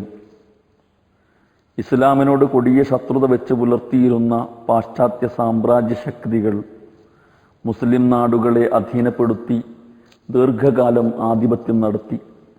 അവരുടെ ആസൂത്രിതവും നിരന്തരവുമായ ശ്രമഫലമായി സമൂഹത്തിൻ്റെ തൗഹീദ് സങ്കല്പത്തിന് സാരമായ ക്ഷതം പറ്റി. ഇസ്ലാമിക ജീവിതത്തിൻ്റെ കേന്ദ്രബിന്ദുവെന്ന സമഗ്ര വീക്ഷണം നഷ്ടമായി.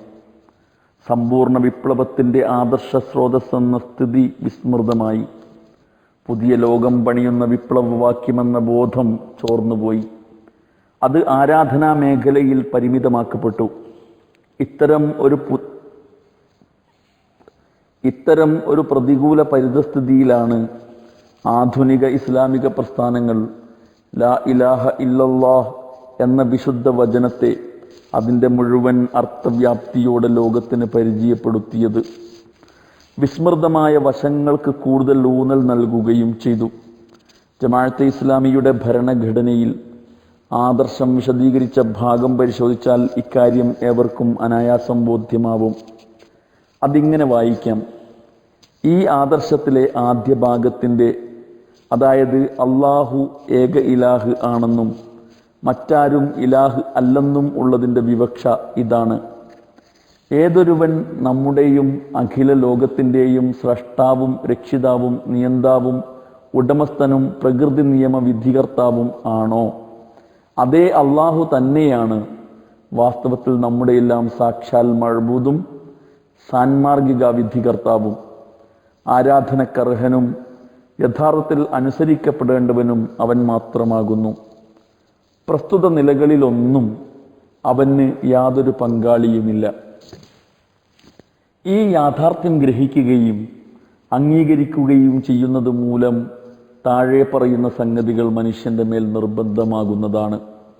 1. അള്ളാഹുവെ അല്ലാതെ മറ്റാരെയും രക്ഷാകർത്താവോ കൈകാര്യകർത്താവോ ആവശ്യങ്ങൾ നിറവേറ്റുന്നവനോ ബുദ്ധിമുട്ടുകൾ തീർക്കുന്നവനോ സങ്കടങ്ങൾ കേൾക്കുന്നവനോ സംരക്ഷിക്കുന്നവനോ സഹായിക്കുന്നവനോ ആയി ധരിക്കാതിരിക്കുക. കാരണം മറ്റാരുടെ പക്കലും യഥാർത്ഥത്തിൽ യാതൊരു അധികാരശക്തിയും ഇല്ല തന്നെ. 2.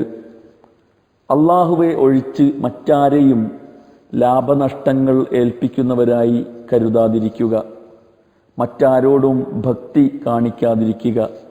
മറ്റാരെയും ഭയപ്പെടാതിരിക്കുക. മറ്റാരിലും തന്നെത്താൻ അർപ്പിക്കാതിരിക്കുക. മറ്റാരോടും പ്രതീക്ഷകൾ ബന്ധപ്പെടുത്താതിരിക്കുക. കാരണം സകല അധികാരങ്ങളുടെയും ഉടമസ്ഥൻ വാസ്തവത്തിൽ അള്ളാഹു മാത്രമാകുന്നു. 3. അള്ളാഹുവെ അല്ലാതെ മറ്റാരെയും ആരാധിക്കാതിരിക്കുക. മറ്റാരുടെ പേരിലും നേർച്ച നേരാതിരിക്കുക. മറ്റാരുടെ മുമ്പിലും തലകുനിക്കാതിരിക്കുക. ചുരുക്കത്തിൽ ബഹുദൈവ വിശ്വാസികൾ തങ്ങളുടെ ആരാധ്യരുമായി പുലർത്തി വരാറുള്ള യാതൊരിടപാടും മറ്റുള്ളവരുമായി നടത്താതിരിക്കുക. കാരണം അള്ളാഹു മാത്രമാണ് ആരാധനക്കർഹൻ. 4. അള്ളാഹുവോടല്ലാതെ മറ്റാരോടും പ്രാർത്ഥിക്കാതിരിക്കുക. മറ്റാരോടും അഭയം തേടാതിരിക്കുക. മറ്റാരെയും സഹായത്തിന് വിളിക്കാതിരിക്കുക. ശിപാർശ മുഖേന ദൈവവിധിയെ മാറ്റാൻ കഴിയുന്ന വിധം ദൈവിക നിയന്ത്രണങ്ങളിൽ പ്രവേശനവും സ്വാധീനശക്തിയുമുള്ളവരായി ആരെയും ഗണിക്കാതിരിക്കുക. കാരണം സകലരും മലക്കുകളോ അമ്പിയാവോ ഔലിയാവോ ആരുതന്നെയാണെങ്കിലും ശരി, അള്ളാഹുവിൻ്റെ സാമ്രാജ്യത്തിൽ അധികാരമില്ലാത്ത പ്രജകൾ മാത്രമാകുന്നു. 5.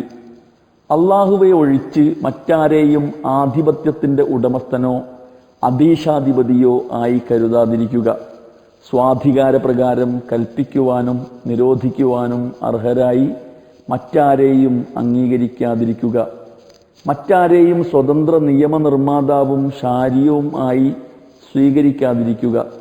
ഏക അള്ളാഹുവിനുള്ളതോ അവൻ്റെ നിയമത്തിന് വിധേയമായതോ അല്ലാത്ത ഏതുവിധ അനുസരണങ്ങളെയും ശരിയെന്ന് അംഗീകരിക്കുന്നതിനെ നിഷേധിക്കുക. കാരണം തൻ്റെ രാജ്യത്തിൻ്റെ ന്യായമായ ഏക ഉടമസ്ഥനും തൻ്റെ സൃഷ്ടികളുടെ ന്യായമായ ഏക വിധികർത്താവും അള്ളാഹു മാത്രമാകുന്നു. ഉടമസ്ഥതയ്ക്കും വിധികർത്തൃത്വത്തിനുമുള്ള അവകാശം വാസ്തവത്തിൽ അവനല്ലാതെ മറ്റാർക്കും സിദ്ധമല്ല തന്നെ.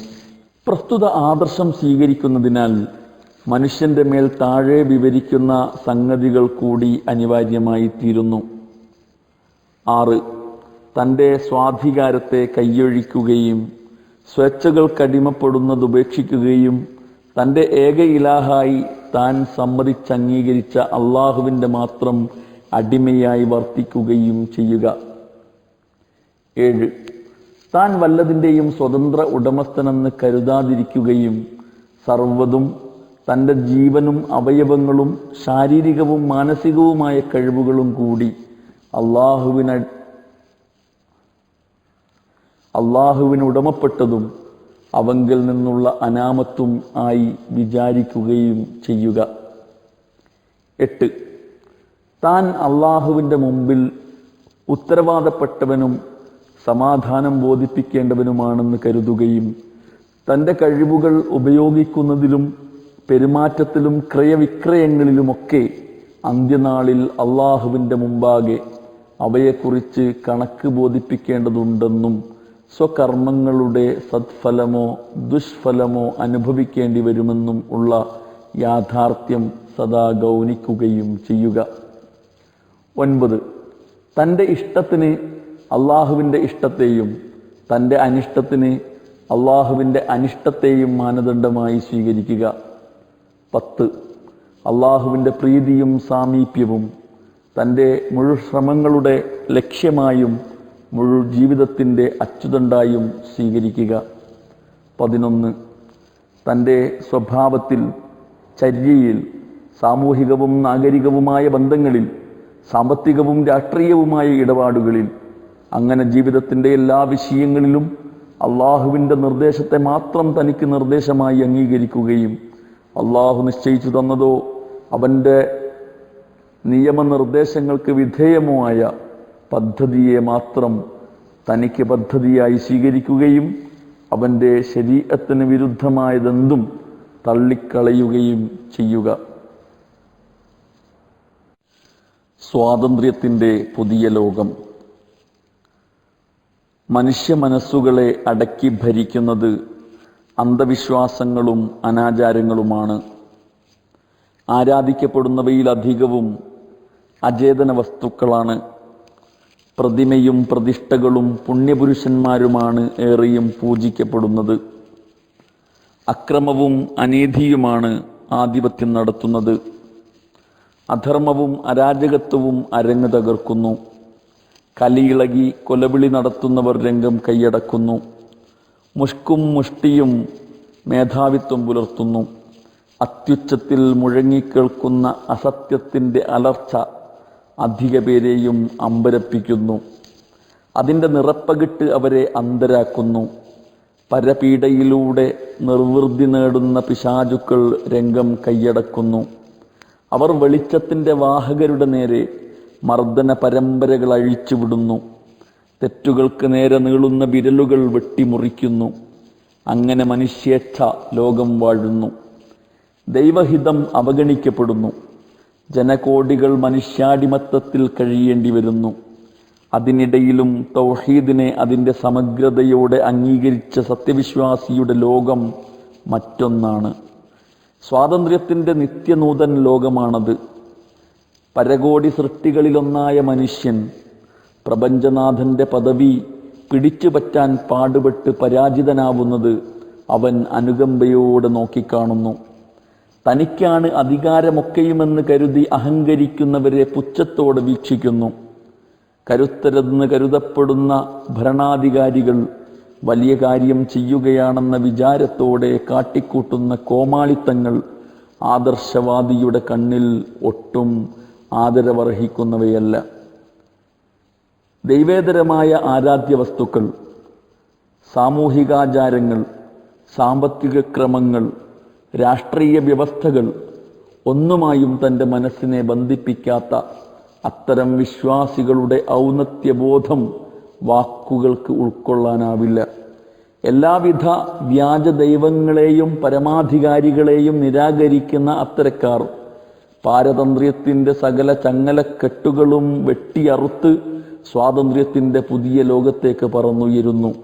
അതിനാൽ പ്രയോഗലോകത്ത് ആധിപത്യം ദൈവധിക്കാരികൾക്കാണെങ്കിലും നിലനിൽക്കുന്നത് മനുഷ്യനിർമ്മിത വ്യവസ്ഥകളാണെങ്കിലും ഇസ്ലാമിക വിപ്ലവാദർശം അതിൻ്റെ മുഴുവൻ വീര്യത്തോടും മനസ്സിൽ കാത്തുസൂക്ഷിക്കുന്നവരെ സംബന്ധിച്ചിടത്തോളം അവർ ദൈവഹിതത്തിൽ പടുത്തുയർത്തപ്പെട്ട പുതിയ ലോകത്തിൻ്റെ പ്രണേതാക്കളായിരിക്കും.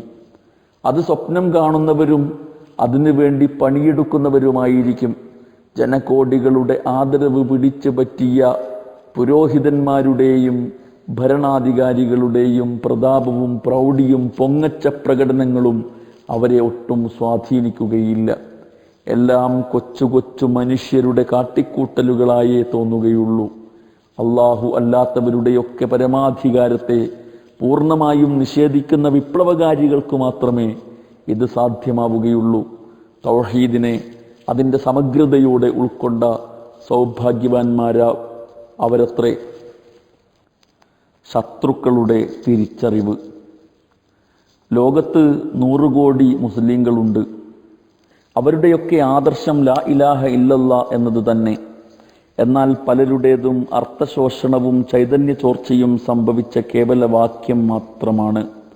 അതുകൊണ്ട് തന്നെ അവർ ആ വിശുദ്ധവാക്യം ഉരുവിടുമ്പോൾ അത് അവരിലോ മറ്റുള്ളവരിലോ പ്രത്യേകിച്ചൊരു പ്രതിഫലനവും സൃഷ്ടിക്കുന്നില്ല. എന്നാൽ ആധുനിക ഇസ്ലാമിക പ്രസ്ഥാനങ്ങളും അവയുടെ പ്രവർത്തകരും പ്രസ്തുത ആദർശം പ്രഖ്യാപിക്കുമ്പോഴുണ്ടാകുന്ന പ്രതികരണം തീർത്തും വ്യത്യസ്തമത്രേ. അല്ലാമ ഇഖ്ബാൽ പറഞ്ഞതുപോലെ അൽഫാസ് വ മആനീമേ തഫാവുത് നഹി ലേക്കിൻ മുല്ലാ കാ അസാൻ ഔർ മുജാഹിദ് കാ അസാൻ ഔർ. വാക്കുകളിലും അർത്ഥങ്ങളിലും വ്യത്യാസമില്ല. പക്ഷേ പുരോഹിതൻ്റെ ബാങ്ക് വേറെ, മുജാഹിദിൻ്റെ ബാങ്ക് വേറെ. മതപുരോഹിതൻ്റെ വികാര വിചാരങ്ങൾ ആരാധനകളുമായി മാത്രം കെട്ടുപിണഞ്ഞ് കിടക്കുന്നവയാണ്. പ്രതീക്ഷകളും സ്വപ്നങ്ങളും പൂജിക്കാൻ ഒരു ദേവാലയം കിട്ടുന്നതോടെ പൂർത്തീകരിക്കപ്പെടുന്നവയും. मुल्ला को जो मस्जिद में है सजदे के इजाजत, नादान समझता है कि ഇസ്ലാം ഹേ ആസാദ്. പള്ളിയിൽ സുജൂദ് ചെയ്യാൻ പുരോഹിതന് അനുമതി ലഭിക്കുമ്പോൾ വിഡ്ഢി വിചാരിക്കുന്നു ഇസ്ലാം സ്വതന്ത്രമാണെന്ന്. എന്നാൽ വിപ്ലവകാരിയുടെ സ്വപ്നം ഒരു ലോകമാണ്. പ്രതീക്ഷകളും പ്രയത്നങ്ങളും അതുമായി ബന്ധപ്പെട്ടവയും. പുരോഹിതൻ അള്ളാഹുവിനെ ആരാധിക്കാൻ അനുവാദമുള്ള പള്ളി കൊണ്ട് തൃപ്തിയടയുമ്പോൾ തൗഹീദിൻ്റെ വാഹകനായ വിപ്ലവകാരി ദൈവഹിതത്തിനനുസൃതമായ ഒരു പുതിയ ലോകം മുന്നിൽ കണ്ട് പണിയെടുക്കുന്നു. ഈ വ്യത്യാസം ആധുനിക ലോകത്തെ ഇസ്ലാമിൻ്റെ ശത്രുക്കൾ ശരിക്കും മനസ്സിലാക്കിയിരിക്കുന്നു. ഇന്നത്തെ ലോകത്തെ ഇസ്ലാമിൻ്റെ ഏറ്റവും പ്രഗത്ഭരായ പ്രതിയോഗികൾ അമേരിക്കയും അതിൻ്റെ കീഴിലുള്ള മുതലാളിത്ത സാമ്രാജ്യത്വ ശക്തികളുമാണല്ലോ. ഇസ്ലാമും ഇസ്ലാമിക നവജാഗരണവുമാണ് തങ്ങളുടെ മുമ്പിലെ ഏറ്റവും വലിയ വെല്ലുവിളിയെന്ന് അമേരിക്കയും നാറ്റോവും സംശയത്തിനിടമില്ലാത്ത വിധം വ്യക്തമാക്കിയിരിക്കുന്നു. അതേസമയം പോലീസും പട്ടാളവും അധികാരവും ആയുധവുമുള്ള മുസ്ലിം ഭരണാധികാരികളെയും അവരുടെ ആൾക്കാരെയും ഇസ്ലാമിൻ്റെ ഈ ശത്രുക്കൾക്ക് ഇന്നൊട്ടും ഭയമില്ല. അവർക്കിടയിൽ അകൽച്ചയും ശത്രുതയുമില്ലെന്ന് മാത്രമല്ല, യഥാർത്ഥ ഇസ്ലാമിനെതിരെ പരസ്പരം കൈകോർക്കുകയും ചെയ്തിരിക്കുന്നു. മുസ്ലിം ചക്രവർത്തിമാരോ രാജാക്കന്മാരോ സുൽത്താൻമാരോ 1000 തവണ ലാ ഇലാഹ ഇല്ലല്ലാ ഉരുവിട്ടാൽ അത് മുതലാളിത്ത സാമ്രാജ്യത്വ ശക്തികളുടെ അരമനകളിൽ അല്പം പോലും അലോസരമോ അമ്പരപ്പോ ഉണ്ടാക്കുകയില്ല. എന്നാൽ നിരായുധരും ഭൗതികാർത്ഥത്തിൽ നിസ്സഹായരും നന്നേ ദുർബലരുമായ ഇസ്ലാമിക പ്രസ്ഥാന പ്രവർത്തകർ അതേ വിശുദ്ധവാക്യം ഉച്ചരിക്കുമ്പോൾ സ്വന്തം നാടുകളിലെ ഏകാധിപതികളും മർദ്ദകരുമായ ഭരണാധികാരികളെപ്പോലെ തന്നെ ആധുനിക ലോകത്തെ അടക്കി ഭരിക്കുന്ന മുതലാളിത്ത നാടുകളിലെ നേതാക്കളും അസ്വസ്ഥരാവുന്നു. മുഴുവൻ ചൂഷകരും അക്രമികളും അലോസരം അനുഭവിക്കുന്നു. അവരുടെ സ്വൈരനിദ്രയ്ക്ക് വിഘാതം വരുത്തുന്നു. ഇബ്രാഹിം നബി ഏകനായി ലാ ഇലാഹ ഇല്ലല്ലാ എന്നുച്ചരിച്ചപ്പോൾ നമ്രൂദിനും മൂസാ നബിയുടെ നാവിൽ നിന്നത് കേട്ടപ്പോൾ ഫറോവക്കും ഉണ്ടായ അശാന്തി ആധുനിക നമ്രൂദുമാരെയും ഫറോവമാരെയും വേട്ടയാടുന്നു. അങ്ങനെ അവരൊന്നായി ഇസ്ലാമിക പ്രസ്ഥാനങ്ങൾക്കെതിരെ ഗൂഢാലോചനകൾ നടത്തുകയും അവയെ നശിപ്പിക്കാനാവുന്നതൊക്കെ നടപ്പാക്കുകയും ചെയ്യുന്നു. പ്രവാചകന്മാരുടെ പ്രതിയോഗികളെപ്പോലെ തന്നെ ഇന്നത്തെ ലോകത്തെ ഇസ്ലാമിൻ്റെ ശത്രുക്കളും തൗഹീദിൻ്റെ യഥാർത്ഥ കരുത്തും അതിനെ യഥാർത്ഥ വിധി ഉൾക്കൊണ്ടവരെയും തിരിച്ചറിഞ്ഞിരിക്കുന്നുവെന്നർത്ഥം. അത്രയെങ്കിലും ആധുനിക ഇസ്ലാമിക പ്രസ്ഥാനങ്ങൾ വിജയിച്ചിരിക്കുന്നുവെന്നാണ് ഇത് തെളിയിക്കുന്നത്. പ്രവാചകനോടുള്ള അനുസരണത്തിൻ്റെ അർത്ഥതലങ്ങൾ. ജമാഅത്തെ ഇസ്ലാമിയുടെ അടിസ്ഥാന ആദർശത്തിൻ്റെ 2ാം പാതി മുഹമ്മദ് സല്ലല്ലാഹു അലൈഹി വസല്ലം അള്ളാഹുവിൻ്റെ റസൂലാകുന്നു എന്നതാണ്. ഏതൊരു മനുഷ്യനും മുസ്ലിമാവാൻ അനിവാര്യമായും ഇത് അംഗീകരിക്കേണ്ടതുണ്ട്. മനുഷ്യരാശിക്ക് വേണ്ടി അള്ളാഹു നിശ്ചയിച്ച ജീവിത വ്യവസ്ഥ അവർക്കെത്തിച്ചുകൊണ്ടിരിക്കുന്നത് ദൈവദൂതന്മാരാണ്. ലക്ഷത്തിലേറെ ദൈവദൂതന്മാർ ഈ ദൗത്യ നിർവഹണത്തിനായി ഭൂമിയിൽ നിയുക്തരായിട്ടുണ്ട്. ആ പരമ്പരയിലെ അവസാനത്തെ കണ്ണിയാണ് മുഹമ്മദ് നബി. പൂർവ പ്രവാചകന്മാരിലൂടെ സമർപ്പിക്കപ്പെട്ട അതേ ആദർശവും ലക്ഷ്യവും തന്നെയാണ് അന്ത്യദൂതനിലൂടെയും നൽകപ്പെട്ടത്. എങ്കിലും വിശദാംശങ്ങളിലും പ്രായോഗിക ജീവിതക്രമങ്ങളിലും കാലദേശങ്ങൾക്കനുസൃതമായ വ്യത്യാസങ്ങളുണ്ടായിരുന്നു. നബി തിരുമേനിക്ക് മുമ്പുള്ള ദൈവദൂതന്മാരിലൂടെ അവതരിക്കപ്പെട്ട നിയമക്രമങ്ങൾ ചില പ്രത്യേക കാലക്കാർക്കും ദേശക്കാർക്കും മാത്രം ബാധകമായവയായിരുന്നു. എന്നാൽ മുഹമ്മദ് നബി സല്ലല്ലാഹു അലൈഹി വസല്ലമയിലൂടെ നൽകപ്പെട്ട ജീവിത വ്യവസ്ഥ അന്ത്യനാൾ വരെയുള്ള മുഴുവൻ മനുഷ്യർക്കും ബാധകമാണ്. അത് കാലദേശഭേദങ്ങൾക്കതീതവും അന്യൂനവും നിത്യനൂതനവുമത്രേ. നബി തിരുമേനിയെ റസൂൽ ആയി അംഗീകരിക്കുക എന്നതിൻ്റെ അർത്ഥം മുഴുവൻ ജീവിത മേഖലകളിലും അദ്ദേഹത്തിൻ്റേതാണെന്ന് സ്ഥിരപ്പെട്ട ജീവിത മാതൃകകൾ അതേപ്രകാരം അനുധാവനം ചെയ്യുക എന്നതാണ്. അതിൽ ഏറ്റക്കുറവുകളോ മാറ്റത്തിരുത്തലുകളോ വരുത്താൻ ആർക്കും അവകാശമില്ല. പ്രവാചകന്റെ വാക്കുകളും പ്രവൃത്തികളും അംഗീകാരങ്ങളും പിന്തുടരപ്പെടേണ്ട ചര്യയിൽ ഉൾപ്പെടുന്നു. പ്രായോഗിക മാതൃക. അള്ളാഹുവിൻ്റെ സന്ദേശം മനുഷ്യർക്ക് എത്തിച്ചു കൊടുത്ത കേവലം സന്ദേശവാഹകൻ മാത്രമല്ല മുഹമ്മദ് നബി സല്ലല്ലാഹു അലൈഹി വസല്ലം. ദൈവിക സന്ദേശങ്ങൾ ആധികാരികമായി വിവരിച്ചു കൊടുക്കുകയും അവയുടെ പ്രാവർത്തിക രൂപം കാണിച്ചു കൊടുക്കുകയും ചെയ്ത മാതൃകാ പുരുഷൻ കൂടിയാണ്. അള്ളാഹു പറയുന്നു, നിനക്കു നാം പ്രമാണം അവതരിപ്പിച്ചു തന്നത് നീ അവർക്കത് വിവരിച്ചു കൊടുക്കാൻ വേണ്ടിയാണ്. അന്നഹിൽ 44. ജനത്തിനിടയിൽ അഭിപ്രായ വ്യത്യാസമുള്ള കാര്യങ്ങൾ അവർക്ക് വിശദീകരിച്ചു കൊടുക്കാനും വിശ്വാസികൾക്ക് മാർഗദർശനവും കാരുണ്യവുമായും അല്ലാതെ നിനക്ക് നാം വേദഗ്രന്ഥം അവതരിപ്പിച്ചു തന്നിട്ടില്ല. അന്നഹിൽ 64. വിശുദ്ധ ഖുർആൻ പറഞ്ഞ പല കാര്യങ്ങളും പ്രവാചകചര്യയില്ലാതെ ഗ്രഹിക്കുക സാധ്യമല്ല. വിശുദ്ധ ഖുർആൻ നമസ്കരിക്കാൻ കൽപ്പിച്ചു. എപ്പോൾ, എങ്ങനെ അത് നിർവഹിക്കണമെന്ന് വിവരിച്ചില്ല. സുബഹി 2 റക്അത്തും മഗ്രിബ് 3 റക്അത്തും മറ്റുള്ളവ 4 റക്അത്തുകളുമാണെന്ന് പഠിപ്പിച്ചതും അവയുടെ രീതി അഭ്യസിപ്പിച്ചതും നബി തിരുമേനിയാണ്. സക്കാത്ത് നൽകാൻ അള്ളാഹു ആജ്ഞാപിച്ചു. എന്നാൽ എന്തിനെല്ലാം എത്രയൊക്കെ നൽകണമെന്ന് വിവരിച്ചു തരുന്നത് പ്രവാചകചര്യയാണ്.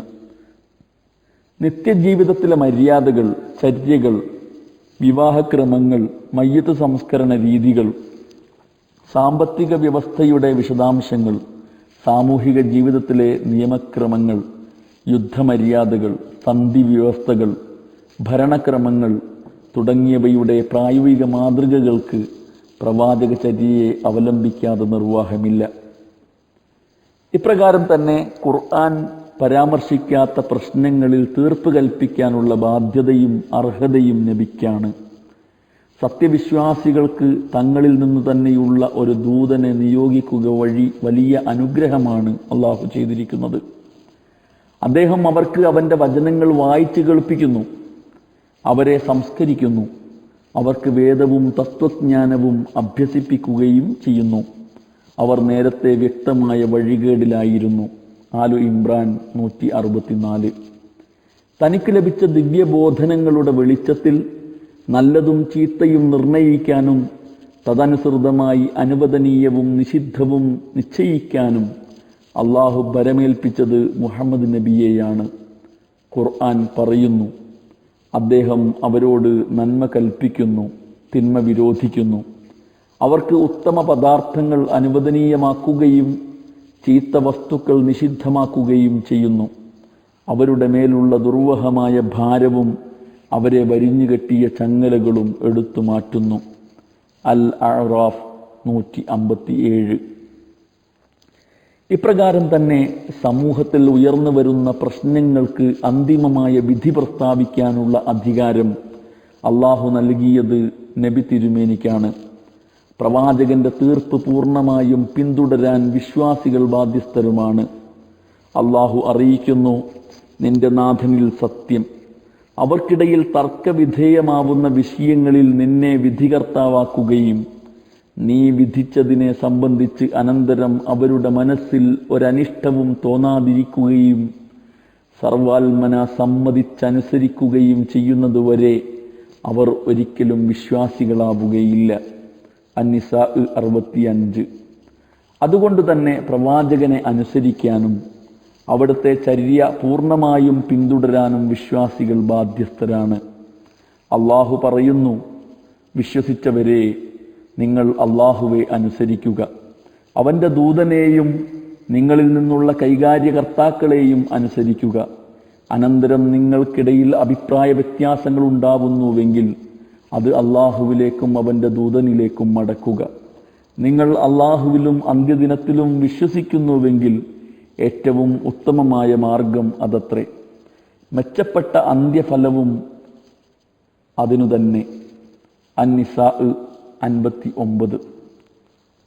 പ്രവാചകൻ നിങ്ങൾക്ക് നൽകിയത് സ്വീകരിക്കുക, വിലക്കുന്നത് നിരാകരിക്കുക, അള്ളാഹുവിനെ സൂക്ഷിക്കുക, അള്ളാഹു കഠിനമായി ശിക്ഷിക്കുന്നവനത്രേ. അൽ ഹഷർ 7. പ്രവാചകരെ, ജനത്തോട് പറയുക, നിങ്ങൾ യഥാർത്ഥത്തിൽ അള്ളാഹുവിനെ സ്നേഹിക്കുന്നുവെങ്കിൽ എന്നെ പിന്തുടരുക. അള്ളാഹു നിങ്ങളെയും സ്നേഹിക്കും, നിങ്ങളുടെ പാപങ്ങൾ പൊറുക്കുകയും ചെയ്യും. അവൻ ഏറെ പൊറുക്കുന്നവനും കരുണാനിധിയുമല്ലോ. ആലു ഇമ്രാൻ 31. നിന്നെ നാം ജനങ്ങൾക്ക് വേണ്ടി ദൈവദൂതനായി നിയോഗിച്ചിരിക്കുന്നു. അതിന് അള്ളാഹുവിൻ്റെ സാക്ഷ്യം തന്നെ മതി.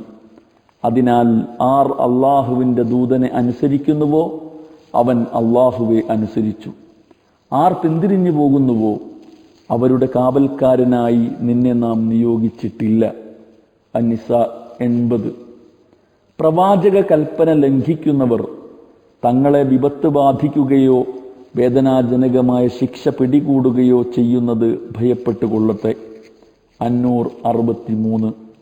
തങ്ങൾക്കിടയിൽ തീർപ്പ് കൽപ്പിക്കാനായി അള്ളാഹുവിലേക്കും അവൻ്റെ ദൂതനിലേക്കും ക്ഷണിക്കപ്പെട്ടാൽ ഞങ്ങളിതാ കേൾക്കുകയും അനുസരിക്കുകയും ചെയ്തിരിക്കുന്നു എന്ന് പറയുക മാത്രമേ സത്യവിശ്വാസികൾ ചെയ്യുകയുള്ളൂ. അവരത്രേ വിജയം വരിച്ചവർ. അന്നൂർ 51. പറയുക, അള്ളാഹുവേയും അവൻ്റെ ദൂതനെയും അനുസരിക്കുക. ഇനി അവർ പിന്തിരിയുന്നുവെങ്കിൽ നിശ്ചയം സത്യനിഷേധികളെ അള്ളാഹു സ്നേഹിക്കുകയില്ല. ആലു ഇമ്രാൻ 32. നിങ്ങൾ അള്ളാഹുവിനെയും അവൻ്റെ ദൂതനെയും അനുസരിക്കുക, നിങ്ങൾക്ക് കരുണ ലഭിക്കുമെന്ന് ആശിക്കാം. ആലു ഇമ്രാൻ 132. അള്ളാഹുവും അവൻ്റെ ദൂതനും ഒരു കാര്യം തീരുമാനിച്ചു കഴിഞ്ഞാൽ പിന്നെ ആ കാര്യത്തിൽ സ്വന്തമായ ഒരു തീരുമാനമെടുക്കാൻ യാതൊരു വിശ്വാസിനിക്കും അവകാശമില്ല. ആർ അള്ളാഹുവേയും അവൻ്റെ ദൂതനെയും ധിക്കരിക്കുന്നുവോ അവർ വ്യക്തമായ വഴികേടിലാകുന്നു. അൽ അഹ്സാബ് 36. മുഴു ജീവിത മേഖലകളിലും പ്രവാചക ശാസന ശിരസ്സാ വഹിക്കാൻ വിശ്വാസികൾ ബാധ്യസ്ഥരാണെന്ന് ഈ വിശുദ്ധ വാക്യങ്ങളൊക്കെയും ഊന്നിപ്പറയുന്നു. പ്രവാചക ശാസനകളെല്ലാം ദൈവികമത്രേ. ദേഹച്ചക്കൊത്തല്ല അദ്ദേഹം സംസാരിക്കുന്നത്, അത് അദ്ദേഹത്തിന് ലഭിച്ചുകൊണ്ടിരിക്കുന്ന ദൈവിക സന്ദേശം മാത്രമാണ്. അൻ-നജ്മ് 3-4. അതോടൊപ്പം പ്രവാചകന്മാർക്കുള്ള അനുസരണം അള്ളാഹുവിൻ്റെ അനുമതിക്ക് വിധേയവുമാണ്. അള്ളാഹുവിൻ്റെ അനുമതിയോടെ അനുസരിക്കപ്പെടാനല്ലാതെ ഒരു പ്രവാചകനെയും നാം അയച്ചിട്ടില്ല. അന്നിസാ 64. മുഹമ്മദ് നബിയോടുള്ള അനുസരണം ഒരർത്ഥത്തിൽ സ്വാഭാവികമാണ്. കാരണം അദ്ദേഹത്തെ അനുസരിക്കുന്നത് അദ്ദേഹം അള്ളാഹുവിൻ്റെ ദൂതനാണ് എന്ന നിലക്കും അദ്ദേഹം നൽകുന്ന വിധിവിലക്കുകൾ അള്ളാഹുവിങ്കിൽ നിന്നുള്ള വിധിവിലക്കുകൾ തന്നെയാണ് എന്ന നിലക്കും അദ്ദേഹത്തെ അനുസരിക്കാൻ അള്ളാഹു കൽപ്പിച്ചിട്ടുള്ളതുകൊണ്ടും ആകുന്നു. എന്നാൽ അള്ളാഹുവിൻ്റെ പേരിൽ പ്രവാചകൻ കൽപ്പിക്കുന്നതെല്ലാം ദൈവദാസന്മാർ ചോദ്യം ചെയ്യാതെയും പൂർണ്ണ മനസ്സോടെയും അനുസരിക്കണം എന്ന അർത്ഥത്തിൽ അദ്ദേഹത്തോടുള്ള അനുസരണം തീർത്തും നിരുപാധികവുമാണ്. ഈ ആദർശം അംഗീകരിക്കുക വഴി മനുഷ്യൻ്റെ മേൽ അനിവാര്യമായും വന്നു ചേർന്ന കാര്യങ്ങൾ ജമാഅത്തെ ഇസ്ലാമിയുടെ ഭരണഘടന ഇങ്ങനെ വിശദീകരിക്കുന്നു. 1. മുഹമ്മദ് നബിയിൽ നിന്നുള്ളതെന്ന് തെളിഞ്ഞ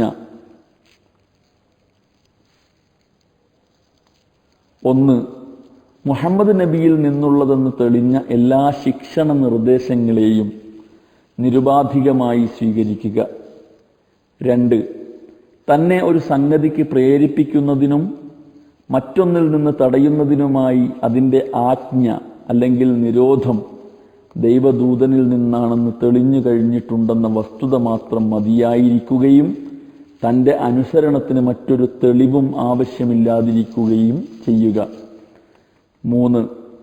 ദൈവദൂതൻ്റെതൊഴിച്ച് മറ്റാരുടെയും സ്വതന്ത്രമായ നേതൃത്വവും മാർഗദർശനവും അംഗീകരിക്കാതിരിക്കുകയും മറ്റു മനുഷ്യരെ പിന്തുടരുന്നത് അള്ളാഹുവിൻ്റെ കിതാബിനും റസൂലിൻ്റെ സുന്നത്തിനും വിധേയമായിട്ടല്ലാതെ അവ രണ്ടിൽ നിന്നും സ്വതന്ത്രമായി കൊണ്ടാവാതിരിക്കുകയും ചെയ്യുക.